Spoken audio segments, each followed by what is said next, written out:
Singapore Malayali association കഴിഞ്ഞ ഏതാനും മാസങ്ങളിലായി COVID-19 എന്ന മഹാമാരിയുടെ പേരിൽ കഷ്ടതകൾ അനുഭവിക്കുന്ന സിംഗപ്പൂരിലെ ഒട്ടേറെ ആളുകൾക്ക് വേണ്ട സഹായ സഹകരണങ്ങൾ ചെയ്യുന്നതോടൊപ്പം സർക്യൂട്ട് ബ്രേക്കർ അല്ലെങ്കിൽ ലോക്ക്ഡൌൺ എന്ന പേരിൽ ആളുകൾ വീട്ടിൽ തന്നെ ഇരിക്കുമ്പോൾ ഉണ്ടാകുന്ന അവരുടെ ഒരു മുഷിപ്പ്, ബുദ്ധിമുട്ടുകൾ ഇവയെല്ലാം ലഘൂകരിക്കുന്നതിനും ആളുകൾക്ക് പരസ്പരം സംവദിക്കുന്നതിനും കുട്ടികൾക്കും മുതിർന്നവർക്കും ഒരുപോലെ ഉപകാരപ്രദമാവുന്നതുമായ ഒട്ടേറെ കലാപരിപാടികൾ സിംഗപ്പൂർ മലയാളി അസോസിയേഷൻ ചെയ്തു വരികയാണ് കഴിഞ്ഞ ഏതാനും മാസങ്ങളിലായി.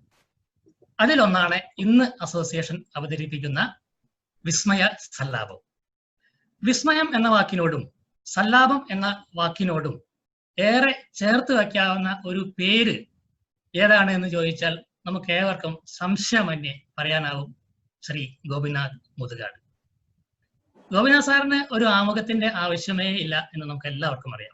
എങ്കിലും അദ്ദേഹത്തെ ഈ ഒരു പരിപാടിയിലേക്ക് ക്ഷണിക്കുന്നതിനും ഇന്നത്തെ ഈ വിസ്മയ സല്ലാപം എന്ന പരിപാടി വളരെ സുഗമമായി നടത്തി കൊണ്ടുപോകുന്നതിന് വേണ്ടി നമ്മൾ ഇന്ന് ക്ഷണിച്ചിട്ടുള്ളത് ശ്രീ സുജിത് ശിവറാമനെയാണ്.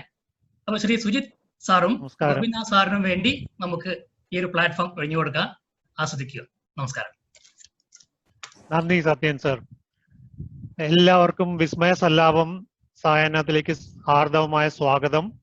നമ്മുടെ കൂടെ ഇന്നുള്ളത് ശ്രീ ഗോപിനാഥ് മുതുകാട് സർ. സത്യൻ സർ പറഞ്ഞ പോലെ ഒരു ആമുഖം ഒട്ടും ആവശ്യമില്ലാത്ത അദ്ദേഹം magician with a mission, magical motivator, child activist, social crusader, celebrity, UNICEF supporter. എല്ലാത്തിലും ഉപരി നമ്മുടെ സ്വന്തം നമുക്ക് സുപരിചിതനായ ശ്രീ ഗോപിനാഥ് മുതുകാട് സാറിന് ഒരു നല്ല കയ്യടിയോടുകൂടി നമുക്ക് സ്വാഗതം ചെയ്യാം. സ്വാഗതം sir. Thank you very much. പറഞ്ഞ പോലെ അപ്പൊ 8,000+ shows world wide, 54+ countries, more than 44 years in magic, 1 million+ lives touched. ഒരു വളരെ ഷോർട്ട് ഇൻട്രൊഡക്ഷൻ. ഇതിൽ കൂടുതൽ എന്താ നമ്മൾ പറയേണ്ടത്? പിന്നെ പോരാത്തതിന് അവാർഡുകൾ, magic academy, magic planet, what not. So കൂടുതൽ ഫോർമൽ ആയിട്ട് ഇൻട്രൊഡ്യൂസ് ചെയ്ത് ഞാൻ ബോറടിപ്പിക്കുന്നില്ല. സാറിനെ കുറച്ച് അടുത്തറിയാൻ വേണ്ടിയിട്ട് ഞങ്ങൾ കുറച്ച് കുസൃതി ചോദ്യങ്ങൾ അല്ലെങ്കിൽ ചോദ്യങ്ങൾ കരുതി വെച്ചിട്ടുണ്ട്. അതിൽ നിന്ന് നമുക്ക് തുടങ്ങുന്നതിന് മുമ്പ് തിരുവനന്തപുരത്ത് എന്തൊക്കെയുണ്ട് വിശേഷങ്ങൾ sir? How are you all അവിടെ? തിരുവനന്തപുരത്തല്ല, കേരളത്തിലെ മുഴുവൻ വിശേഷങ്ങളാണ്. ഈ ഒരു സൂം മീറ്റിംഗ് സിംഗപ്പൂർ മലയാളി അസോസിയേഷന് പകരം കേരളത്തിലാണ് ഇപ്പോ വെച്ചിരുന്നതെങ്കിൽ ഒരാൾ പോലും ഇതിനകത്ത് ഉണ്ടാവില്ല എന്നതാണ് വാസ്തവം. കാരണം രാവിലെ മുതൽ എല്ലാവരും ഒരു സ്വപ്ന സുരേഷിന്റെ കൂടെ എല്ലാ ചാനലുകളും അതിന്റെ കൂടെ ഒഴുകിക്കൊണ്ടിരിക്കുകയാണ്. അപ്പൊ ആദ്യം നമ്മൾ മനസ്സിലാക്കേണ്ടത് എന്തിനു വേണ്ടിയിട്ടാണ് ഈ ചാനൽ എല്ലാം ഇതിന്റെ പുറകെ പോകുന്നത് ചോദിച്ചു കഴിഞ്ഞാൽ ആർക്കും ഉത്തരവില്ല. പക്ഷെ എല്ലാവരും അതിന്റെ പുറകിലാണ്. ഈ ഒരു അവസ്ഥയില് കേരളത്തിലെ വിശേഷങ്ങൾ പറയാതിരിക്കുന്നതാണ് ഭേദം. ഇവിടെ കോവിഡ് പടർന്നു പിടിച്ചുകൊണ്ടിരിക്കുന്നു. രോഗികളുടെ എണ്ണം ഓരോ ദിവസവും കൂടിക്കൊണ്ടിരിക്കുന്നു. ഇന്നലെ 500-നോട് തൊട്ടടുത്തു. ഇന്ന് അതിനേക്കാൾ കൂടുമെന്നാണ് കിട്ടുന്ന വിവരം. പൂന്തുറയിലൊക്കെ വല്ലാതെ സ്പ്രെഡ് ആയിക്കൊണ്ടിരിക്കുന്നു. പക്ഷെ ഇതൊക്കെ ഉണ്ടായിട്ടും ആളുകൾ ഇതൊന്നും അല്ല ഇപ്പൊ ബോധർ ചെയ്യുന്നത്. ആളുകൾ മുഴുവൻ ചർച്ച ചെയ്യുന്നത് ഇതൊന്നും ആളുകൾക്ക് വിഷയമേ അല്ല, അല്ലാത്ത കാര്യങ്ങളാണ് കൂടുതൽ ചർച്ച ചെയ്തുകൊണ്ടിരിക്കുന്നതാണ്. ഇവിടുത്തെ വിശേഷങ്ങൾ അതൊക്കെയാണ്. അപ്പോ നമുക്ക് തീർച്ചയായിട്ടും ഞാൻ സംസാരിക്കാമല്ലോ അല്ലെ? സംസാരിച്ചു തുടങ്ങാമല്ലോ. ഒരു 2 മിനിറ്റ് സാർ. അതിന് മുമ്പ് വീട്ടില് എല്ലാവർക്കും സുഖം തന്നെയെന്ന് വിചാരിക്കുന്നു. കവിത ചേച്ചിക്കും വിസ്മയക്കൂട്ടനും സുഖം തന്നെ? എല്ലാവർക്കും സുഖമായിരിക്കുന്നു. എല്ലാവരും സന്തോഷമായിരിക്കുന്നു, സുഖമായിരിക്കുന്നു.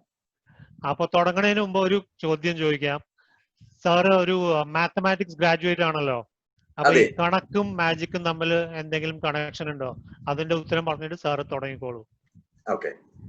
മാത്തമാറ്റിക്സും മാജിക്കും തമ്മിൽ മാത്രമല്ല, മാത്തമാറ്റിക്സും ലോകത്തുള്ള എല്ലാ പ്രതിഭാസങ്ങളും തമ്മിൽ ബന്ധമുണ്ടല്ലോ. മാത്തമാറ്റിക്സ് ഇല്ലെങ്കിൽ ലോകം ഇല്ലല്ലോ.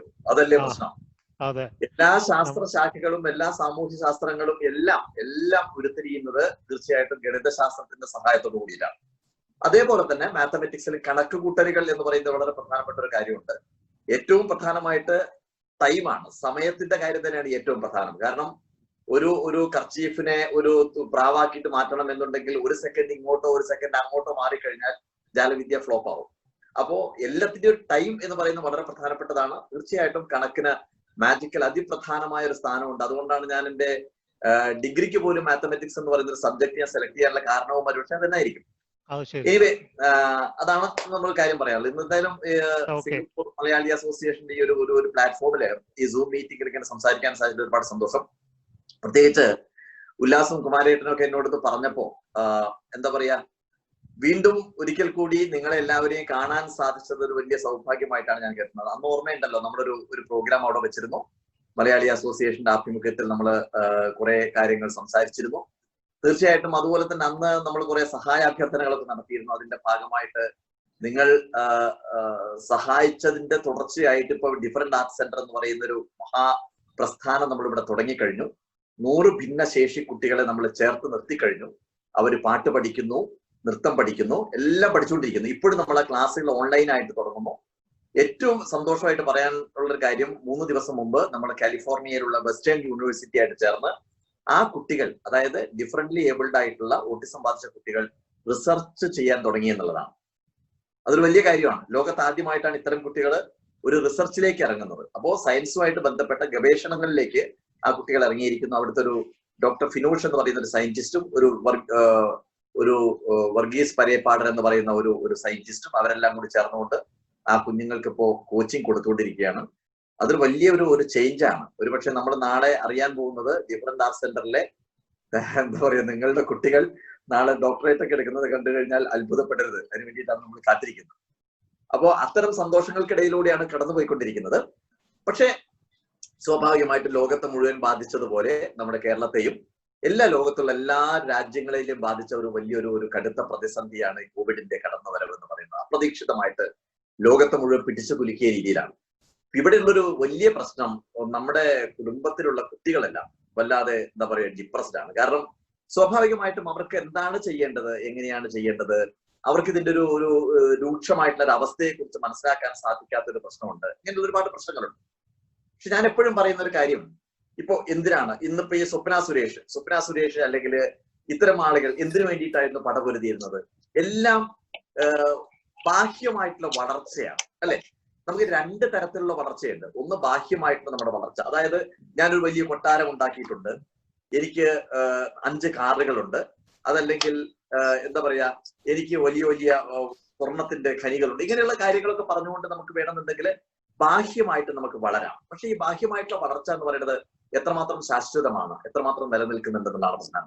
അവിടെ നമുക്ക് വളരാൻ രണ്ടാമത്തെ സാധ്യത എന്ന് പറയുന്നത് ആന്തരികമായിട്ടുള്ള വളർച്ചയാണ്. ഇത് ഏറ്റവും പ്രധാനമാണ്, ആന്തരികമായിട്ടുള്ള വളർച്ച. ആ ആന്തരികമായിട്ടുള്ള വളർച്ചയ്ക്കകത്ത് നമ്മൾ അറിവ് നേടുക, അല്ലെ? ഇതൊരു വലിയ പ്രധാനമാണ്. അപ്പൊ ഇപ്പൊ ഞാൻ പറയുന്നത് കുട്ടികളോടൊക്കെ ഇപ്പൊ നമുക്ക് ആന്തരികമായിട്ട്, ഇപ്പൊ നമ്മൾ വീടിനകത്ത് അടച്ചിരിക്കുന്ന സമയത്ത് ആ കുഞ്ഞുങ്ങളുടെ ആന്തരികമായിട്ടുള്ള വളർച്ച വർദ്ധിപ്പിക്കാൻ വേണ്ടിയിട്ട് എന്ത് ചെയ്യാൻ സാധിക്കും എന്നുള്ളതാണ്. അപ്പോ കൂടുതൽ അറിവുകൾ നേടാൻ വേണ്ടിയിട്ടുള്ള സാധ്യത ഉണ്ടാക്കുക. എപ്പോഴും ഈ രവീന്ദ്രനാഥ് ടാഗോറിന്റെ ഒരു കവിതയുണ്ട്. അദ്ദേഹം എല്ലാ രാത്രികളിലും അദ്ദേഹത്തിന്റെ ഹൗസ് ബോട്ടിനകത്ത് യാത്ര ചെയ്ത്, ഒരു നദിയിലൂടെ യാത്ര ചെയ്ത് വനാന്തരത്തിൽ പോയിട്ട് അദ്ദേഹം നല്ല നിലാവുള്ള രാത്രികളിലൊക്കെ അവിടെ പോയി കഴിഞ്ഞ ശേഷം സുന്ദരമായിട്ട് ഈ ഹൗസ് ബോട്ടിന്റെ അകത്തിരുന്നുകൊണ്ട് ഒരു മെഴുകുതിരിയുടെ വെട്ടത്തില് പുസ്തകം വായിച്ചിരിക്കുകയായിരുന്നു എല്ലാ രാത്രികളിലും. അത് അദ്ദേഹത്തിന്റെ ജീവിതത്തിലെ ഏറ്റവും മനോഹരമായ മുഹൂർത്തമായിരുന്നു. അപ്പോ വളരെ നല്ല നിലാവുള്ള പൂർണ്ണ ചന്ദ്രനുള്ള ഒരു രാത്രിയിൽ അദ്ദേഹം അർദ്ധരാത്രി തന്റെ ഹൗസ് ബോട്ട് തനിച്ച് ഓടിച്ചു പോയി വനാന്തരത്തിൽ പോയിട്ട് ബോട്ട് അവിടെ നിർത്തിയിട്ട് അതിന്റെ അകത്തിരുന്നുകൊണ്ട് പുസ്തകം വായിച്ചുകൊണ്ടിരിക്കുകയാണ്. ഒരു മെഴുകുതിരിയുടെ വെട്ടത്തിലാണ് അദ്ദേഹം പുസ്തകം വായിച്ചുകൊണ്ടിരിക്കുന്നത്. പക്ഷെ ആ പുസ്തകത്തിനകത്തുള്ള വാക്കുകളും വരികളും അദ്ദേഹത്തിന് വളരെ കോംപ്ലിക്കേറ്റഡ് ആയിട്ട് തോന്നിയ സമയത്ത് അദ്ദേഹം വിചാരിച്ചു അല്പസമയം വിശ്രമിക്കാം എന്ന് വിചാരിച്ച് ഈ മെഴുകുതിരിയുടെ നാളം അതിന്റെ തീ ഊതിക്കെടുത്തി. ആ സമയത്ത് അദ്ദേഹം കാണുന്നത് എന്താന്ന് വെച്ച് കഴിഞ്ഞാല് ഈ ജനാലകൾക്കുള്ളിലൂടെ പുറത്തു നിന്നുള്ള നിലാവ് മുഴുവൻ അകത്തേക്ക് പകർത്തഞ്ഞൊഴുകി വരുന്നത് അദ്ദേഹം കാണുകയാണ്. അദ്ദേഹം ഹൗസ് ബോട്ടിന്റെ പുറത്തേക്ക് ഇറങ്ങി നോക്കിയ സമയത്ത് ഈ നദിയിലുള്ള വെള്ളം പാലുപോലെ ഇങ്ങനെ പതഞ്ഞൊഴുകുകയാണ്. ഇലത്തുമ്പിലൊക്കെ പാലൊഴിച്ചതുപോലെ മനോഹരമായിട്ട് ആ ഇലകളൊക്കെ ഇങ്ങനെ പൂത്തു നിൽക്കുന്നതാണ് അദ്ദേഹം കാണുന്നത്. അദ്ദേഹം അകത്ത് പോയിട്ട് എഴുതി വെച്ചത് എന്താന്ന് ചോദിച്ചു കഴിഞ്ഞാൽ, ഡയറിയിൽ എഴുതിയത്, ആ നിലാവെളിച്ചം എനിക്ക് ചുറ്റും എപ്പോഴും ഉണ്ടായിരുന്നു, പക്ഷേ ഈ മെഴുകുതിരിയുടെ വെളിച്ചമാണ് വെളിച്ചം എന്ന് ഞാൻ തെറ്റിദ്ധരിച്ചപ്പോൾ ആ നിലാവെളിച്ചം എന്നിലേക്ക് കടന്നു വരാൻ മടിച്ചു നിന്നു. ഏത് നിമിഷമാണോ ആ മെഴുകുതിരി ഞാൻ ഊതിക്കെടുത്തിയത്, ആ സമയം ആ വെളിച്ചം എന്നിലേക്ക് പതഞ്ഞൊഴുകി വന്നു എന്നുള്ളതാണ്. ഞാൻ നമ്മുടെ കുട്ടികളോടൊക്കെ പറയുന്നത്, വീടിനകത്ത് ഇരിക്കുന്ന സമയത്ത് നന്നായിട്ട് പുസ്തകങ്ങൾ വായിക്കാനുള്ള ഏറ്റവും നല്ലൊരു അവസരമാണ് ഇത്. ഈ അവസരം പരമാവധി ഉപയോഗിക്കുക, അതാണ് ഏറ്റവും പ്രധാനം. നന്നായിട്ട് വായിച്ചു കഴിഞ്ഞാൽ സ്വാഭാവികമായിട്ടും നമ്മൾ നേരത്തെ പറഞ്ഞ പോലെ തന്നെ നമ്മുടെ ആന്തരികമായിട്ടുള്ള വളർച്ച നമുക്കുണ്ടാവും, നമ്മുടെ ഉള്ളിലുള്ള വളർച്ച ഉണ്ടാവും. ഇത് മാത്രമാണ് ശാശ്വതമായിട്ടുള്ളത്. എല്ലാവരും വിചാരിക്കുന്നത് എന്താണെന്ന് അറിയാമോ? ക്യാഷ്, കണ്ടമാനം പണം ഉണ്ടാക്കുക. ഇതാണ് ഇപ്പൊ സംഭവിച്ചുകൊണ്ടിരിക്കുന്ന കാര്യം. ഇതാണ് ഞാൻ കുട്ടികളുടെ ഇതേ വാക്ക് തന്നെയാണ് ഉപയോഗിക്കുന്നതെന്ന്, ക്യാഷ്. പക്ഷെ ഞാൻ അവിടെ ഉദ്ദേശിക്കുന്നത് ഈ എണ്ണുന്ന പൈസയല്ല. ഞാൻ ഉദ്ദേശിക്കുന്നത് സി ഫോർ കോൺഫിഡൻസ്. നിങ്ങളുടെ ആത്മവിശ്വാസം വളർത്താൻ വേണ്ടിയിട്ട് നിങ്ങൾക്ക് എന്ത് ചെയ്യാൻ സാധിക്കും? ഒരു പ്രതിസന്ധി വന്നു കഴിഞ്ഞാൽ, ഏത് കോവിഡ് വന്നു കഴിഞ്ഞാലും ഏത് കൊറോണ വന്നു കഴിഞ്ഞാലും അതിനെ അതിജീവിച്ചുകൊണ്ട് നമ്മൾ മുന്നേറാനുള്ള ചങ്കൂറ്റം, അതിനുള്ള കരുത്ത്, ഇത് കടന്നു പോകും. നാളെ ഇതിനേക്കാൾ അപ്പുറം സുന്ദരമായ ഒരു ഭൂമിയിലേക്ക് നമ്മൾ നടന്നു പോവുകയാണ്.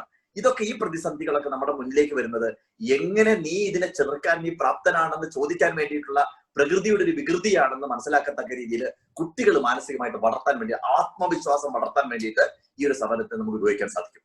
So that is C for confidence. A എന്ന് പറയുന്നത് അംബിഷൻ ആണ്. നമ്മുടെ കുട്ടികളുടെ ഉള്ളിലുള്ള ആഗ്രഹം, ആ ആഗ്രഹം വളർത്തണമെന്നുണ്ടെങ്കിൽ വേറെ ഒരു വഴിയില്ല, പുസ്തകങ്ങളുടെ വായന മാത്രമേ ഉള്ളൂ.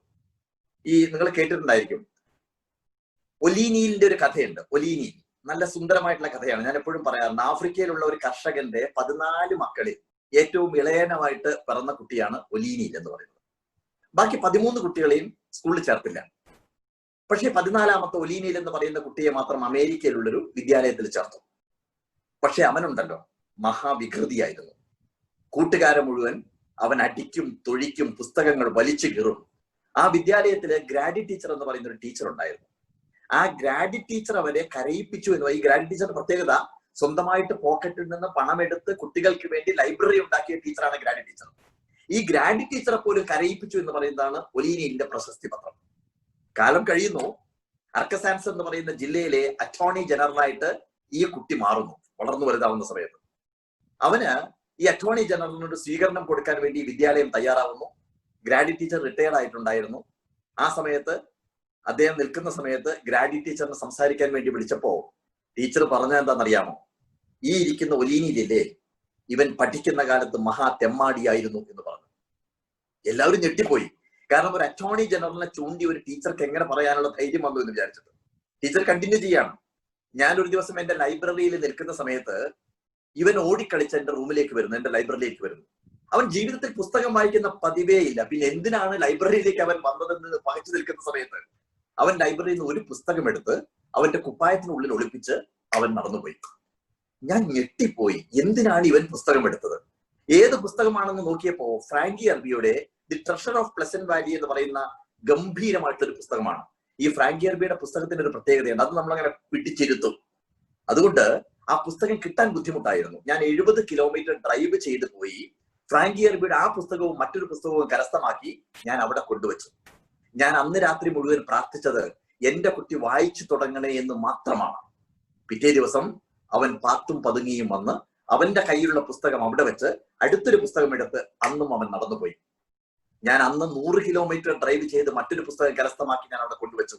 അടുത്ത ദിവസം വീണ്ടും അവൻ വന്നു, അടുത്ത ദിവസം വീണ്ടും വന്ന് എന്റെ ലൈബ്രറിയിലുള്ള പുസ്തകം മുഴുവൻ വായിച്ച് എന്റെ കുട്ടി ഇനിതാ ഒരു അറ്റോർണി ജനറൽ ആയിട്ട് മാറിയിരിക്കുന്നു എന്ന് പറഞ്ഞ ടീച്ചർ പൊട്ടിക്കരയണം. അത് കഴിഞ്ഞ് ഒലീനിയിലെ പ്രസംഗിക്കാൻ വേണ്ടി വിളിച്ചു, നന്ദി പറയാൻ വേണ്ടി വിളിച്ചു.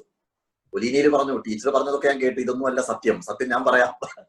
അന്ന് എന്റെ ഒരു കൂട്ടുകാരൻ എന്നെ തെറി പറഞ്ഞ സമയത്ത് ഒരു കല്ലെടുത്ത് അവന്റെ നെറ്റിയിൽ ഞാനൊരു കുത്തു കൊടുത്തു. രക്തം വാർന്നൊലിക്കുന്നത് കണ്ട സമയത്ത് എങ്ങോട്ട് ഓടി ഒളിക്കണമെന്ന് നോക്കുന്ന സമയത്താണ് ലൈബ്രറിയുടെ വാതിൽ തുറന്നു കിടക്കുന്നുണ്ട്. ഞാൻ അതിനകത്തേക്ക് ഓടിക്കയറി.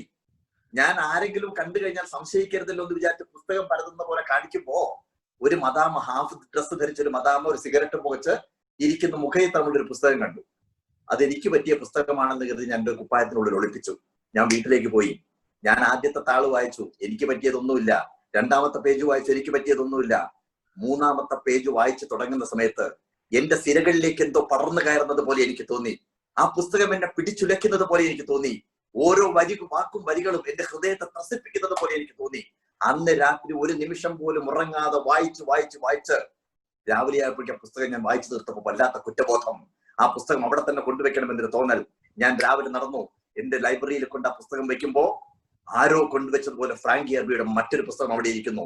ഞാൻ ആ പുസ്തകം എടുത്തു, അന്ന് വായിച്ചു, അടുത്ത ദിവസം വായിച്ച് എന്റെ ടീച്ചർ ഇന്ന് ഞാനൊരു അറ്റോർണി ജനറൽ ആയിട്ട് മാറിയിരിക്കുന്നു എന്ന് പറഞ്ഞുകൊണ്ട് ടീച്ചറുടെ കാൽക്കൽ വീഴുന്ന മനോഹരമായ ദൃശ്യമുണ്ട് ആ കഥയിൽ. ഞാൻ പറയുന്ന അതാണ്, ഉള്ളിലുള്ള ബോധം നിറയണം എന്നുണ്ടെങ്കിൽ കുട്ടികൾക്ക് വായിക്കാൻ പറ്റിയ ഏറ്റവും വലിയ അവസരമാണ് ഈ കൊറോണ കാലം. അതുകൊണ്ട് മക്കളോട് നന്നായിട്ട് വായിക്കാൻ പറയണം. ഇങ്ങനെയാണ് നമ്മുടെ അംബിഷൻസ്, നമ്മുടെ ആഗ്രഹങ്ങൾ ഉണ്ടാവുക. എപ്പോഴും നിങ്ങൾ മനസ്സിലാക്കേണ്ടത് മുകളിലേക്ക് മാത്രം ചിന്തിക്കുക. നമ്മൾ എന്താ പറയുക, അരണി കടയാന്ന് കേട്ടിട്ടില്ലേ പണ്ടൊക്കെ? നമ്മൾ അരണി കടയ എന്ന് പറയുന്നത് എന്താണ്? മരങ്ങൾ തമ്മിൽ കൂട്ടി വരച്ചുകൊണ്ട് തീ ഉണ്ടാക്കുന്നതാണ്. ഈ പ്രകൃതിയിലെ എല്ലാ സാധനങ്ങളും ഭൂമിയുടെ ഗുരുത്വാകർഷണ ശക്തി കൊണ്ട് താഴേക്ക് പോകുമ്പോൾ തീനാളം മാത്രം നമ്മൾ ശ്രദ്ധിച്ചാൽ അറിയാം മേലോട്ടാണ് പോവുക, അല്ലെ? തീനാളം മാത്രം ഈ ഭൂമിയുടെ ഗുരുത്വാകർഷണ ശക്തിയൊക്കെ ചോദ്യം ചെയ്തുകൊണ്ട്, അതാണ് അഗ്നിച്ചിറകുകൾ എന്ന് പറയുന്ന ഡോക്ടർ APJ അബ്ദുൽ കലാമിന്റെ പുസ്തകം. രാമേശ്വരത്തിന്റെ തെരുവിലൂടെ പത്രം വിറ്റ് നടന്നിരുന്ന ഒരു കുട്ടി ലോകത്തിലെ ഏറ്റവും പ്രതിഭാധനനായിട്ട് മാറുന്നു, ഭാരതത്തിന്റെ പരമോന്നത പദവിയിലേക്ക് മാറി എന്നുണ്ടെങ്കിൽ ആ കുട്ടിയുടെ മനസ്സിലുള്ള അഗ്നി ഉണർന്നതാണ് അതിനുള്ള കാരണം എന്ന് പറയുന്നത്. ഇതാണ് തീയുടെ പ്രത്യേകത എന്ന് പറയുന്നത്.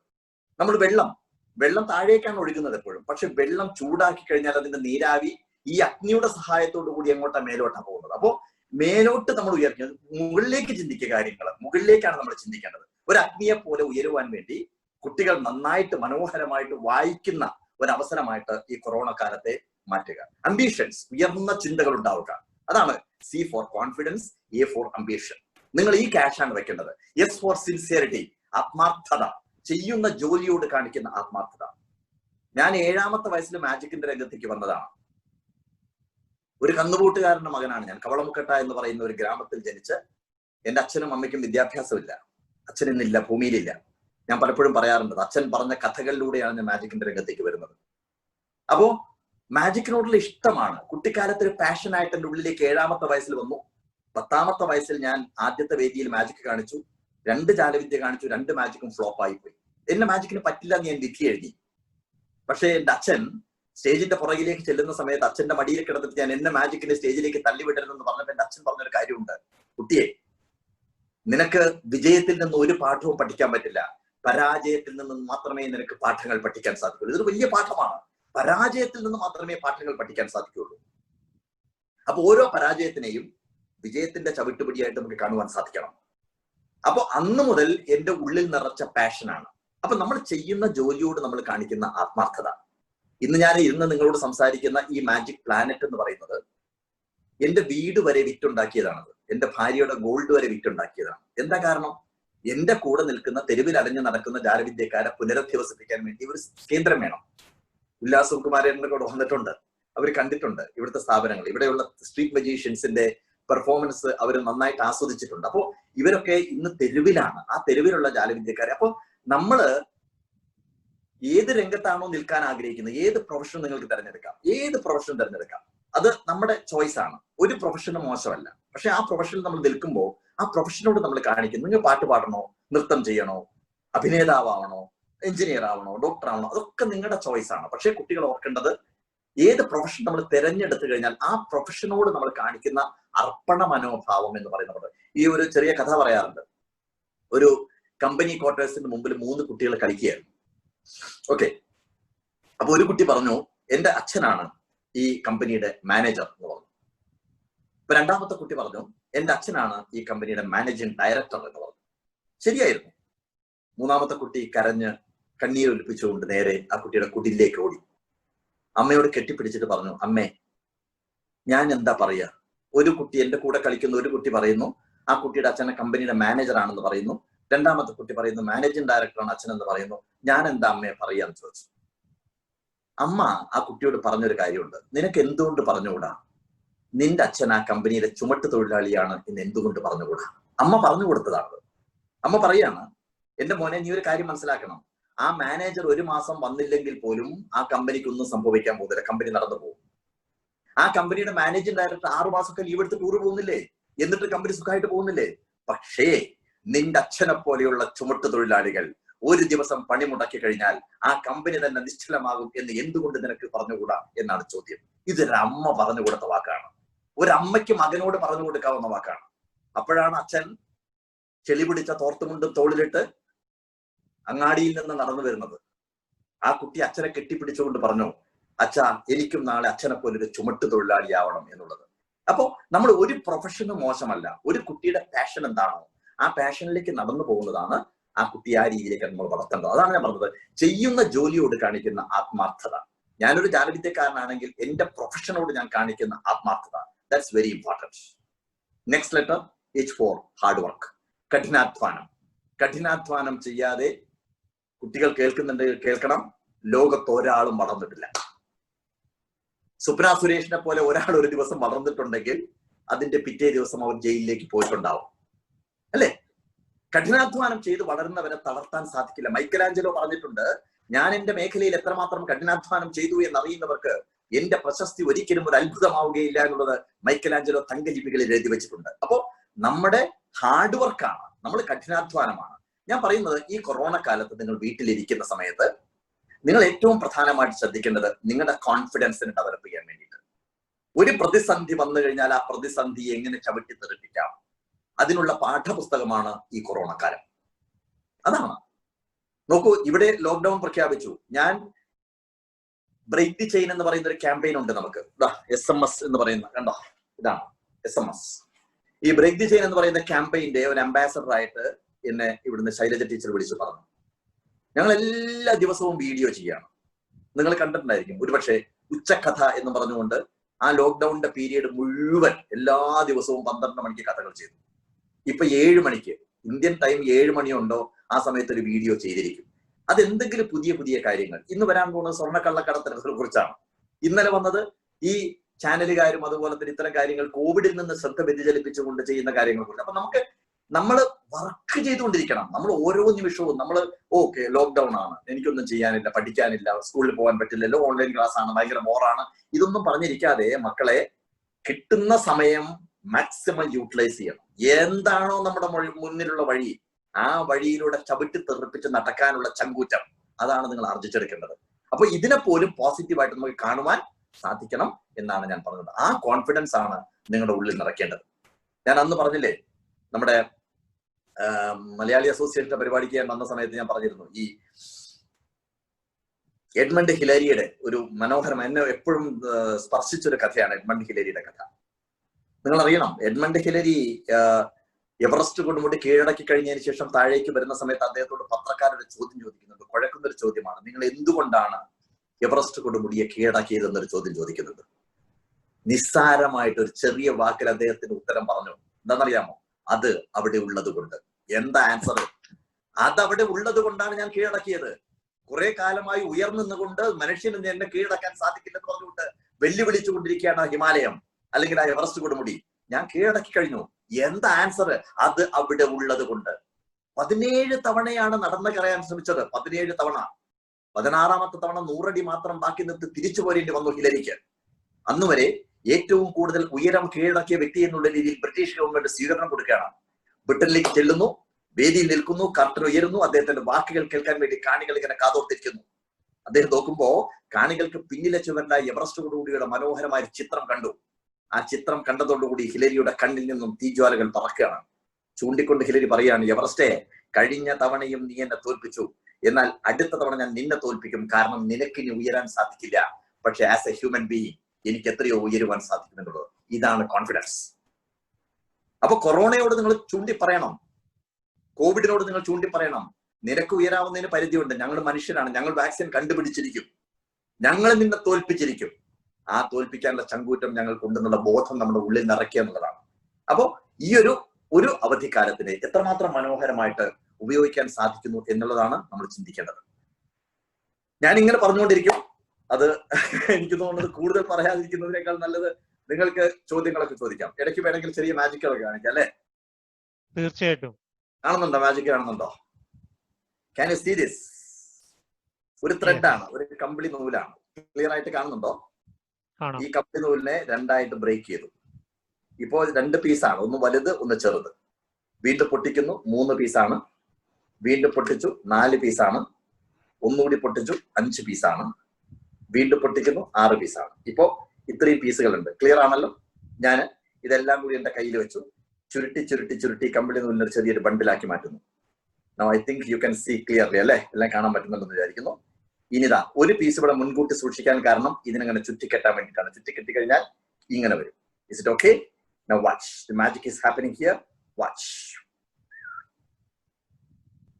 ക്ലിയർ അല്ലേ? വളരെ ക്ലിയർ അല്ലേ? That's it. Okay. Okay. അപ്പൊ ചോദ്യം ചോദിക്കാം. തീർച്ചയായിട്ടും. Thank you sir. സോ ആർക്കെങ്കിലും ചോദ്യം ചോദിക്കാനുണ്ടെങ്കിൽ ഒന്നില്ലെങ്കിൽ നമ്മുടെ ചാറ്റ് ബോക്സിൽ ടൈപ്പ് ചെയ്യാം, അല്ലെങ്കിൽ ഈ പാർട്ടിസിപ്പൻസ് ഐക്കോൺ പ്രസ് ചെയ്താൽ അതിന്റെ റൈറ്റ് സൈഡിൽ റേസ് ഹാൻഡ് എന്ന് പറഞ്ഞിട്ട് ഒരു ഫംഗ്ഷൻ ഉണ്ട്, അത് ഉപയോഗിക്കാം. ഓക്കെ, ചോദ്യം ചോദിക്കുന്നവർ വീഡിയോ ഓൺ ചെയ്തിട്ട് ചോദിക്കാൻ അഭ്യർത്ഥിക്കുന്നു. ആരാണ് ഫസ്റ്റ് ആദ്യം ചോദിക്കാൻ പോണത്? ആരാ? അതോ നമ്മളെന്തൊരു നമ്മുടെ ഡിഫറെന്റ് ആർട്സ് സെന്ററിന്റെ ഒരു വീഡിയോ എന്തോ കാണിക്കാനില്ലേ? അത് കാണിച്ചിട്ട് വീണ്ടും ചോദ്യത്തിലേക്ക് വന്നെങ്കിൽ അങ്ങനെ ചെയ്യാം. ഓക്കെ, അത് ചെയ്യാം. My son was diagnosed with autism when he was 4.5 years old. I was upset. I was not interested even to go out just because she is like this. People were laughing at us wherever we go. They have been struggling since then. I was so anxious thinking about my child's future. Neurodevelopmental disorders are basically dysfunctions which are caused by neurological origin, and it affects a person during the developmental period. It's so important to identify these children at an early stage. The changes will be imminent if we carry out the intervention and treatment as early as possible. It was at this time blessed magician Gopinath Mudgad came with a new, unique and mind-blowing idea. In 2017, Magic Academy, in association with the Government of Kerala, provided voluntary training in magic for 23 differently able children with the aim of bringing them to the forefront of the society. They were successfully trained in magic and formed a performance team named Empower. The Empower children have completed more than 1,000 stage performances, including Middle East. Empower is also entered into the India Book of Records. While nobody thought it would happen, it actually did happen, and 23 children got trained. In the initial days itself, change was very palpable. They put up a show without making a single mistake in front of the Vice President at that time. These children from Empower team underwent physical, psychological and psychosocial assessment by the expert team from Child Development Center. And we could interim report, we could find that many children are improving so much. It is basically based on the concept of plasticity. When they find that it is being appreciated by others, their confidence levels go up. I can see such a lot of change. Even I can see it, visibly there's so much change. Amazed by the assessment results, Magic Academy has put forward its next initiative, building and development of different art center, that is DAC. DAC is world's first of its own kind, where 100 differently able children are selected who are talented in different form of art and are trained. They have been assessed for baseline assessment and their progress is being monitored in regular intervals so that we can come out with a global model. We did assess the baseline biopsychosocial levels and functional levels of these children before they started the training in DAC. Now we carry out periodic assessment to see the changes happening in them. Here they have very friendly environment, open air environment, conducive environment which is nurturing their talents. The emotional positivity of these children, that has increased tremendously. And I think it's necessary to scale up the program to try and get not only more children coming in or young adults coming in, but also to look at a program by which the existing talent can be brought to much higher levels than the levels at which they are performing today. As they continue their training, they showcase their talents in front of the audience where they are motivated. ICON's assessments show that there is a phenomenal improvement in the domains of adaptive and maladaptive behaviors. Within a short period of time, they have changed a lot. Some were violent at home, some were rude and aggressive to parents. It's all changed. They have started dealing with parents gently, started involving in household activities. I'm sure my daughter will definitely be improving as the time goes. I feel more secure than before.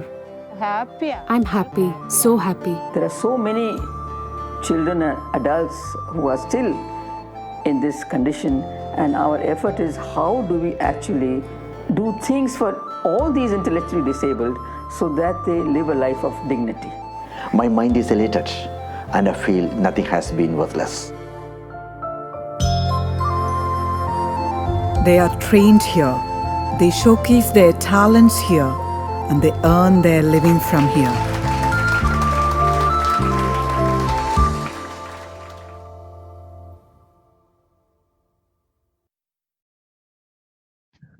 Sir, empower magic power എന്നാണോ ഉദ്ദേശിക്കുന്നത്?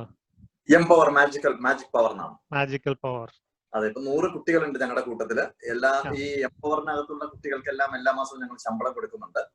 അവർക്കൊരു ജീവിതമായി. ഞാൻ അവർക്ക് എന്റെ ഒരു 30 saint സ്ഥലം ഉണ്ടായിരുന്നു, അവർക്ക് എഴുതി കൊടുത്ത് 16 വീട് വെച്ച് കൊടുത്തു. സോ ദേ ആർ ഹാപ്പിലി, അവർ ആർട്ടിസ്റ്റ് വില്ലേജ് എന്ന് പറഞ്ഞ വില്ലേജിൽ അവർ സുഖമായിട്ട് താമസിക്കുന്നു. ബാക്കി 100 കുട്ടികൾ ഇപ്പൊ ഈ ലോക്ക്ഡൌൺ ആയതുകൊണ്ട് അവരവരുടെ വീട്ടിലാണ്, പക്ഷെ ഓൺലൈൻ ക്ലാസ് തുടരുന്നുണ്ട്. പക്ഷെ ഇറ്റ്സ് ഹ്യൂജ് ചേഞ്ച് ആണ് ആ കുട്ടികൾക്ക് സംഭവിച്ചുകൊണ്ടിരിക്കുന്ന, നല്ലൊരു മാറ്റം സംഭവിച്ചുകൊണ്ടിരിക്കും. അത് സയന്റിഫിക് ആയിട്ട് ഐക്കൺസ് രേഖപ്പെടുത്തിയ റിപ്പോർട്ടാണ് നിങ്ങൾ കണ്ടത്. അപ്പൊ അതിലേക്ക് നമ്മൾ ഉദ്ദേശിക്കുന്നത് ഒരു വലിയൊരു മാറ്റത്തിലേക്കാണ് നമ്മൾ ഉദ്ദേശിക്കുന്നത്. അപ്പൊ നമ്മള് കുട്ടികളോടൊക്കെ പറയേണ്ട ഒരു കാര്യം എന്താണെന്നറിയാമോ, നമ്മള് അവരൊക്കെ ലൈഫിൽ എത്രമാത്രം എമ്പതി നമുക്ക് കൊടുക്കാൻ സാധിക്കും എന്നുള്ളതാണ്. നമ്മളെപ്പോഴും പാരന്റ്സ് എപ്പോഴും റോൾ മോഡൽ ആവേണ്ടത് അതാണ്, എമ്പതി. ഈ ബുദ്ധൻ ഒരു കഥ പറയുന്നുണ്ട്, ഒരു വഴിയരികിൽ കൂടിക്കിടക്കുന്ന കുറെ കല്ലുകളാണ് കഥയിലെ കഥാപാത്രങ്ങൾ. ഇപ്പൊ ഈ മുകളിൽ കിടക്കുന്ന കല്ലുകള് ആകാശത്തു കൂടി പറന്നു പോകുന്ന പക്ഷികളെ കാണുമ്പോഴും സൂര്യനെ കാണുമ്പോഴും നക്ഷത്രങ്ങളെ കാണുമ്പോഴും കൊതിക്കുന്നത് ഈ പക്ഷികളോടൊപ്പം പറന്നു നടക്കാനും സൂര്യനെ തൊടാനും നക്ഷത്രങ്ങൾക്കിടയിലേക്ക് ഊളിയിട്ട് പോകാനുമാണ്. പക്ഷെ അടിയിൽ അടിഞ്ഞു കിടക്കുന്ന, ഇരുട്ടിൽ കിടക്കുന്ന, ഒരിക്കൽ പോലും വെളിച്ചം കാണാത്ത, പക്ഷികളെ കാണാത്ത, സൂര്യനെ കാണാത്ത ഒരുപാട് കല്ലുകൾ അടിയിലുണ്ടെന്നുള്ള കാര്യം ഈ മുകളിൽ കിടക്കുന്ന കല്ലുകൾ മറന്നു പോകുന്നു. ഒരു വികൃതി കുട്ടി ആ വഴിക്ക് പോകുമ്പോ ഒരു കല്ലെടുത്ത് മുകളിലേക്ക് ഏറ് കൊടുക്കും. ആ കല്ല് വിചാരിച്ചു എന്റെ സ്വപ്നം സാക്ഷാത്കരിക്കപ്പെട്ട് കഴിഞ്ഞു, ഞാനിതാ പക്ഷികളോടൊപ്പം പറന്നു നടക്കാൻ പോകുന്നു എന്ന് വിചാരിച്ച് മുകളിലേക്ക് പോയിക്കൊണ്ടിരിക്കുന്ന സമയത്ത് ഒരു നിമിഷം അതിന്റെ ചലനശേഷി നഷ്ടപ്പെട്ടു. അത് താഴേക്ക് പതിക്കാൻ തുടങ്ങി. താഴേക്ക് വന്ന് അതൊരു ചെളിക്കുണ്ടിൽ പുതഞ്ഞുപോയി. ബുദ്ധൻ കഥ അവിടെ അവസാനിപ്പിക്കുകയാണ്. ബാക്കി നമ്മളാണ് പൂരിപ്പിക്കേണ്ടത്. ഈ മുകളിൽ കിടക്കുന്ന കല്ലുകളാണ് നമ്മളൊക്കെ വലിയ വലിയ സ്വപ്നങ്ങൾ കണ്ടുകൊണ്ടിരിക്കുകയാണ്. പക്ഷേ അടിയിൽ അടിഞ്ഞു കിടക്കുന്ന ഓട്ടിസം ബാധിച്ച, സെറിബ്രൽ പാൾസി ബാധിച്ച എത്രയോ ആളുകൾ, എത്രയോ കുഞ്ഞുങ്ങള്, കണ്ണ് കാണാത്ത, കാത് കേൾക്കാത്ത എത്രയോ കുഞ്ഞുങ്ങൾ, അത്രമാത്രം മാനസികമായി തളർന്നവര് ഉണ്ട് എന്നുള്ള കാര്യം മനസ്സിലാക്കണം. അവരുടെ മാതാപിതാക്കൾ, ഇത്തരം ഒരു കുട്ടി നമ്മുടെ വീട്ടിൽ ജനിച്ചു കഴിഞ്ഞാൽ മാത്രമാണ് അതിന്റെ വേദന നമുക്ക് മനസ്സിലാക്കാൻ സാധിക്കുള്ളൂ. അതൊരു തീരാ ദുഃഖമാണ്, എക്കാലത്തെയും ദുഃഖമാണ്. എല്ലാ സ്വപ്നങ്ങളും കെട്ടടങ്ങുന്ന ദുഃഖമാണത്. അപ്പോ അവരെ നമുക്ക് ചേർത്ത് പിടിക്കാൻ സാധിച്ചു കഴിഞ്ഞാൽ, അതുകൊണ്ടാണ് ഞാൻ പറയുന്നത്, നമ്മുടെ കുട്ടികളോടൊക്കെ നമ്മൾ പറയേണ്ടത്, എപ്പോഴെങ്കിലും ഇത്തരത്തിലുള്ള കുട്ടികളുടെ കൂടെ പോയിട്ട് ഭക്ഷണം കഴിക്കുക. നമ്മുടെ ബർത്ത്ഡേ സെലിബ്രേറ്റ് ചെയ്യുന്ന സമയത്ത് എത്ര കേക്ക് മുറിച്ചു, അതൊന്നും അല്ല നമ്മൾ ഒരു ആഘോഷമാക്കേണ്ടത്. ഇത്തരം കുട്ടികളുടെ കൂടെ നിൽക്കുക, അവരെ ചേർത്ത് പിടിക്കുക, അവരുടെ കൂടെ ഒരു നേരം, ഒരു ദിവസം ചെലവഴിക്കുക. ഇതിലേക്ക് നമ്മൾ നമ്മുടെ കുട്ടികളെ വാർത്തെടുക്കണം എന്നുള്ളതാണ് എനിക്ക് പറയാം. അതാണ് ഞാൻ പറഞ്ഞത്, ഉള്ളിൽ എമ്പതി നിറയ്ക്കുക, കരുണയുണ്ടാവുക, അല്ലെ? അല്ലാതെ നമ്മള് 2 ഹൈഡ്രജനും ഒരു ഓക്സിജനും കൂടിച്ചേരുന്ന സമയത്ത് വെള്ളം ഉണ്ടാവും എന്ന് പറയുന്ന ശാസ്ത്രമല്ല നമ്മൾ പ്രധാനം. അതേസമയം കുമാരനാശാന്റെ ചണ്ടാല വിഷുവിൽ പറയുന്ന പോലെ, ദാഹിക്കുന്നു ഭഗിനി കൃപാരസ, അല്ലെ, മോഹനം പുള്ളൂർ തന്നീരു ദാശുനി, ഓമലയെ തരൂ തെല്ലുന്നത് കേട്ട രാമനോഹരി അമ്പരം തോതിനാൽ, അല്ലെ? അപ്പോ നമ്മൾ ആ ആനന്ദന്റെ കൈക്കുമ്പിളിലേക്ക് ഒരു ചണ്ടാലപ്പെണ്ണ് ഒഴിച്ചു കൊടുക്കുന്ന അതാണ് വെള്ളത്തിന്റെ എമ്പതി എന്ന് പറയുന്നത്. മറ്റു വെള്ളത്തിന്റെ ശാസ്ത്രമല്ല നമ്മൾ കൊടുക്കേണ്ടത്. ഞാൻ പറയുന്നത്, പഠിക്കുന്ന സയൻസിലപ്പുറം മനസ്സിലേക്ക് കടക്കുന്ന കുറെ ഇത്തരം കാര്യങ്ങൾ കൂടി കൊടുക്കുമ്പോഴാണ് നമ്മുടെ കുട്ടികൾ നല്ല കുട്ടികളായിട്ട് മാറുന്നത് എന്നാണ് ഞാൻ പറയുന്നത്. അതാണ് ഞാൻ പറഞ്ഞുകൊണ്ടിരുന്നത്. സോറി കേട്ടോ, ചോദിക്കാം. കുഴപ്പമില്ല സർ, തീർച്ചയായിട്ടും. സോ ആരാണ് ആദ്യം ക്വസ്റ്റ്യൻ ചോദിക്കാൻ പോണത്? ഞാൻ തന്നെ ഒരു ചോദ്യം ചോദിക്കാം സാർ. ഇങ്ങനെ ഒരു എക്സ്പെരിമെന്റ് ലോകത്ത് എവിടെയെങ്കിലും നടത്തിയിട്ടുണ്ടോ? അത് എങ്ങനെയാണ് സാറിന് ഇങ്ങനെ ഒരു ഐഡിയ വന്നത്, ഈ ഒരു എക്സ്പെരിമെന്റ് നടത്താം? അത് ആദ്യം ഒരു കുട്ടിയിൽ മറ്റോ ടെസ്റ്റ് ചെയ്ത് നോക്കിയിട്ട് പിന്നെ ഞാൻ പ്രേം പ്രസിഡന്റ് ഉല്ലാസിന്റെ വീട്ടിൽ വെച്ച് നമ്മള് 1-2 പ്രാവശ്യം മീറ്റ് ചെയ്തിട്ടുണ്ട് സാർ, ഓർക്കുന്നുണ്ടോ എന്ന് എനിക്കറിയാൻ വയ്യ. അന്ന് മീശയുണ്ടായിരുന്നു, ഇന്ന് മീശയില്ല. ഓക്കെ, യാ. അല്ല, ഇത് ഞാൻ പറഞ്ഞില്ലേ, കേരളത്തിലുടനീളം ഈ മലയാള മനോരമയുടെ ആർദ്ര കേരളം എന്ന് പറയുന്ന ഒരു പദ്ധതിയായിട്ടൊരു യാത്രയുണ്ടായിരുന്നു. അപ്പോഴാണ് നമ്മൾ ഇത്തരം കുട്ടികളുടെ വേദന നമ്മൾ തിരിച്ചറിയുന്നത്. ആ കുട്ടികളുടെ മാതാപിതാക്കളുടെ വേദന, അവർക്ക് സ്വപ്നങ്ങളൊന്നുമില്ല, അവരുടെ എല്ലാ സ്വപ്നങ്ങളെല്ലാം ദ്രവിച്ചു പോയിരിക്കുന്നു. അപ്പൊ ആ കുഞ്ഞുങ്ങളെ കുറിച്ച് അറിയുമ്പോഴാണ് നമുക്ക് എന്താണ് ചെയ്യാൻ സാധിക്കുക. ഇനിയുള്ളൊരു നമുക്ക് അവസാനം ഒരു എന്താ പറയാ, നമ്മുടെ സ്വർഗവും നരകവും എന്ന് പറയുന്നത് നമ്മളാണ് തീരുമാനിക്കുന്നത്, അല്ലെ? നമ്മൾ അവസാനം കിടക്കുന്ന ഒരു കിടപ്പില് ഈ കാലം എല്ലാം തിരുക്കുറളിൽ പറയുന്നത്, കാലം എല്ലാം തിരിച്ചു ചോദിക്കും, നിന്റെ സൗന്ദര്യവും സമ്പത്തും മായവും വേവും എല്ലാം കാലം തിരികെ വാങ്ങും, അൻപേ പേശു ഇനിമയാഹ പേശു ചിന്തിത്ത് പേശു നന്മയെ പേശു ഉമ്മയെ പേശു പേശാതിരുന്നും പഴകെന്ന് പറയുന്ന പോലെ ഇതെല്ലാം തിരിച്ചു കൊടുത്ത് നമ്മൾ പോകേണ്ടവരാണ്. അപ്പോ ആ ഒരു കാലത്ത് നമ്മൾ കിടന്ന് ചിന്തിക്കുമ്പോൾ, നമ്മുടെ ജീവിതത്തിൽ വന്നതിന് ശേഷം നമ്മൾ എന്ത് ചെയ്തു എന്ന് നമ്മൾ ചിന്തിക്കുമ്പോൾ, സത്യം പറയാം, എനിക്ക് ഒരു മാജിക് ഷോ നടത്തുന്നതിനേക്കാൾ കൂടുതൽ I M so happy in my life.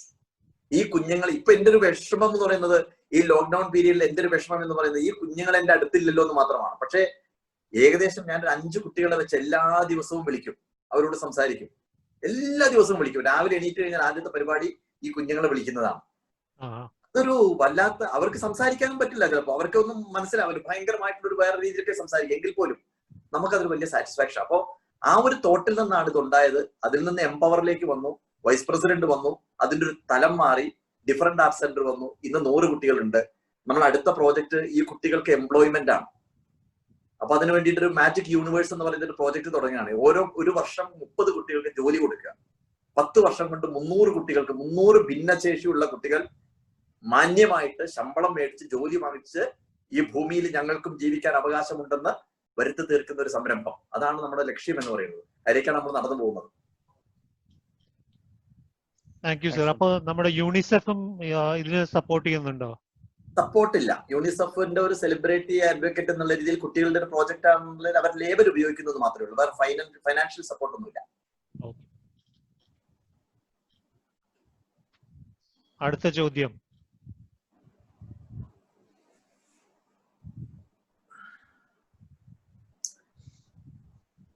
ആരും ചോദിക്കാത്ത എന്താ? കുമാരേട്ടൻ എന്തോ ചോദിക്കാനുണ്ടെന്ന് തോന്നുന്നു. കുമാരേട്ടനെ കണ്ടില്ലല്ലോ ഇവിടെ ഒന്നും. ദേ ഇരിക്കണ്ട, പിന്നെ ചോദിക്കാൻ പോണു കുമാരേട്ടൻ. അല്ല, എനിക്ക് സ്ക്രീനില് എനിക്ക് 1, 2, 3 ഞാനടക്കം 9 പേരെ കാണാനുള്ളത്. അത് സ്വൈപ്പ് ചെയ്താൽ മതി സാറ്. റൈറ്റിലേക്ക് സ്വൈപ്പ് ചെയ്താൽ ബാക്കിയുള്ളവരെ കാണാൻ പറ്റും. കുമാരേട്ടനെ കണ്ടു. കുമാരേട്ടൻ ചോദിക്കണ്ടോ? ചോദിച്ചോളൂ. കുമാരേട്ടൻ വന്നതാണല്ലോ നമ്മുടെ സംരംഭത്തിലേക്ക്. നമസ്കാരം. കേൾക്കാമോ സാറിന്? ഇഷ്ടം പോലെ കേൾക്കാം കുമാരേട്ടാ.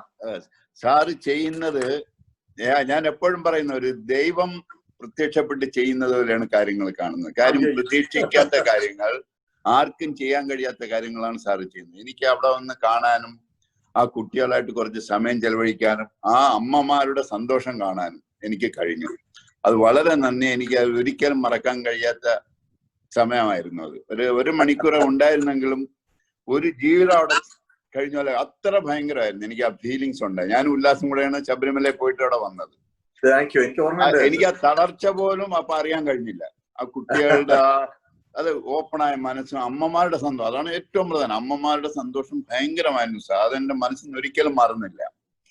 ഞാൻ ചോദിക്കുന്ന സാറിന് ഇങ്ങനെ തോന്നിയപ്പോ പ്രേം ചോദിച്ചു, സാറ് പറഞ്ഞതാണ്. പക്ഷേ അതിന്റെ കൂടുതൽ സാറിന് എങ്ങനെ ഇത് കണ്ടിന്യൂ ചെയ്യാൻ കഴിയും? കാര്യം ഫിനാൻഷ്യലി ഒക്കെ വളരെ കുറവാണ് ഹെൽപ്പ് കിട്ടുന്നത്.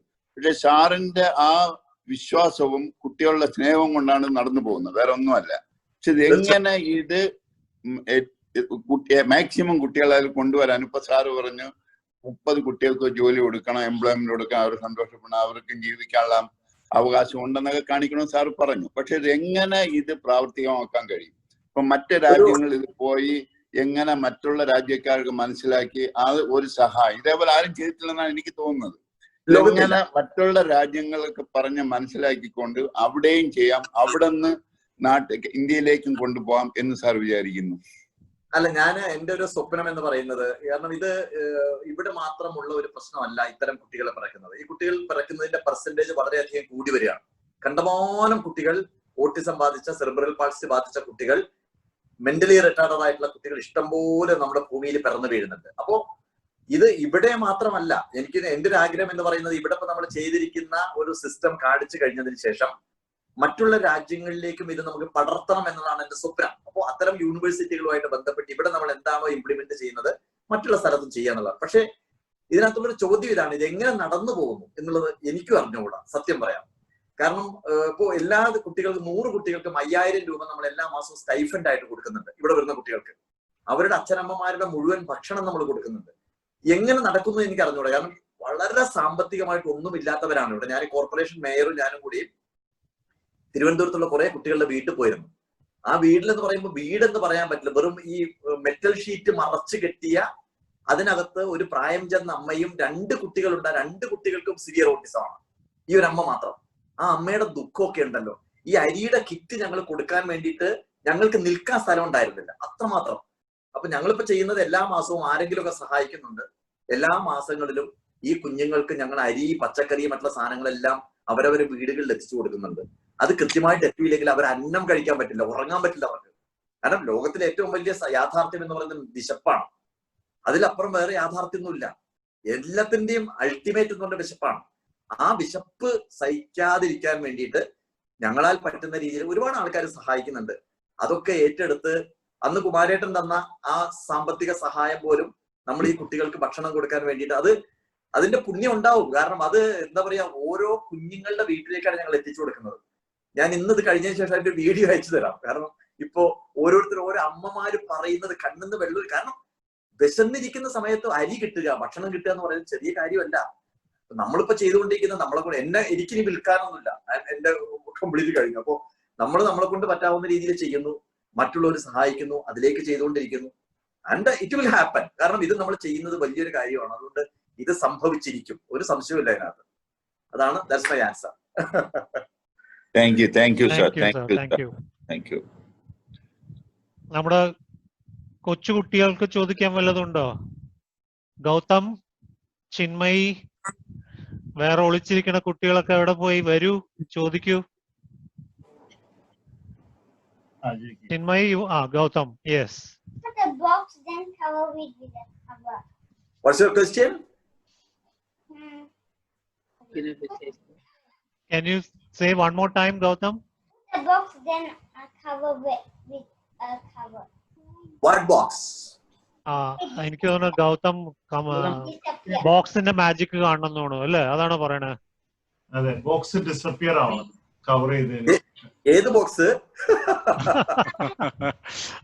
വീഡിയോയില് കണ്ടതാണോ ചോദിക്കുന്നത്? ആ വീഡിയോയില് അവര് ഒരു തൂവാല കൊണ്ട് എന്തോ ഒരു ബോക്സിനെ കവർ ചെയ്യുന്നുണ്ടോ? അതായിരിക്കും ഉദ്ദേശിക്കുന്നതെന്ന് തോന്നുന്നു അല്ലേ? അതായിരിക്കും. I will show you something that's very beautiful and it's impossible. Can you see this box? Can you see this box? Yes. Hello, Gautam, can you see this? Yes. It's louder. Yes. Or no? Yes, okay. And ഇവിടെ ഒരു whole ഉണ്ട്. And here is one more hole here. And ഇവിടെ ഒരു whole ഉണ്ട്. ഈ whole എന്താണെന്ന് വെച്ചാൽ ഈ വടി ഇതിനകത്തൂടെ ഇങ്ങനെ ഇടാൻ വേണ്ടിയിട്ടാണ്. And it's very clear. Okay.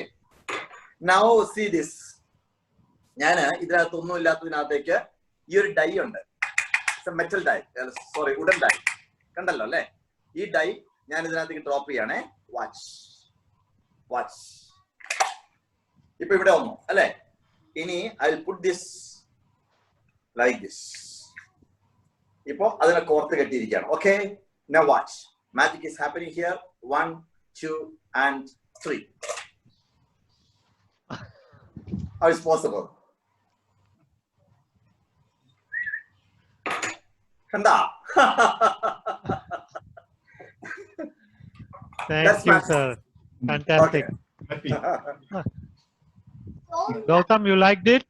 Yeah. Okay. Yeah. Okay, who is asking the next question? Chinmay? Chinmay എവിടെയാ? കാണുന്നുണ്ടോ? Sir, അത് സ്വൈപ്പ് ചെയ്താൽ കാണാം, ബാക്കിയുള്ളവരെ കാണാൻ പറ്റും. Chinmay, മോളെ ചോദിക്കൂട്ടാ. I know how you did that magic trick. You know that? You know? Oh, you are also a magician. He's a magician. See, Chinmay, all magic is connected with science. Okay, I don't have any supernatural power. I'm a human being And what I'm doing is I'm doing magic with the help of science, physics, chemistry, mathematics, and psychology. Got it? Yeah.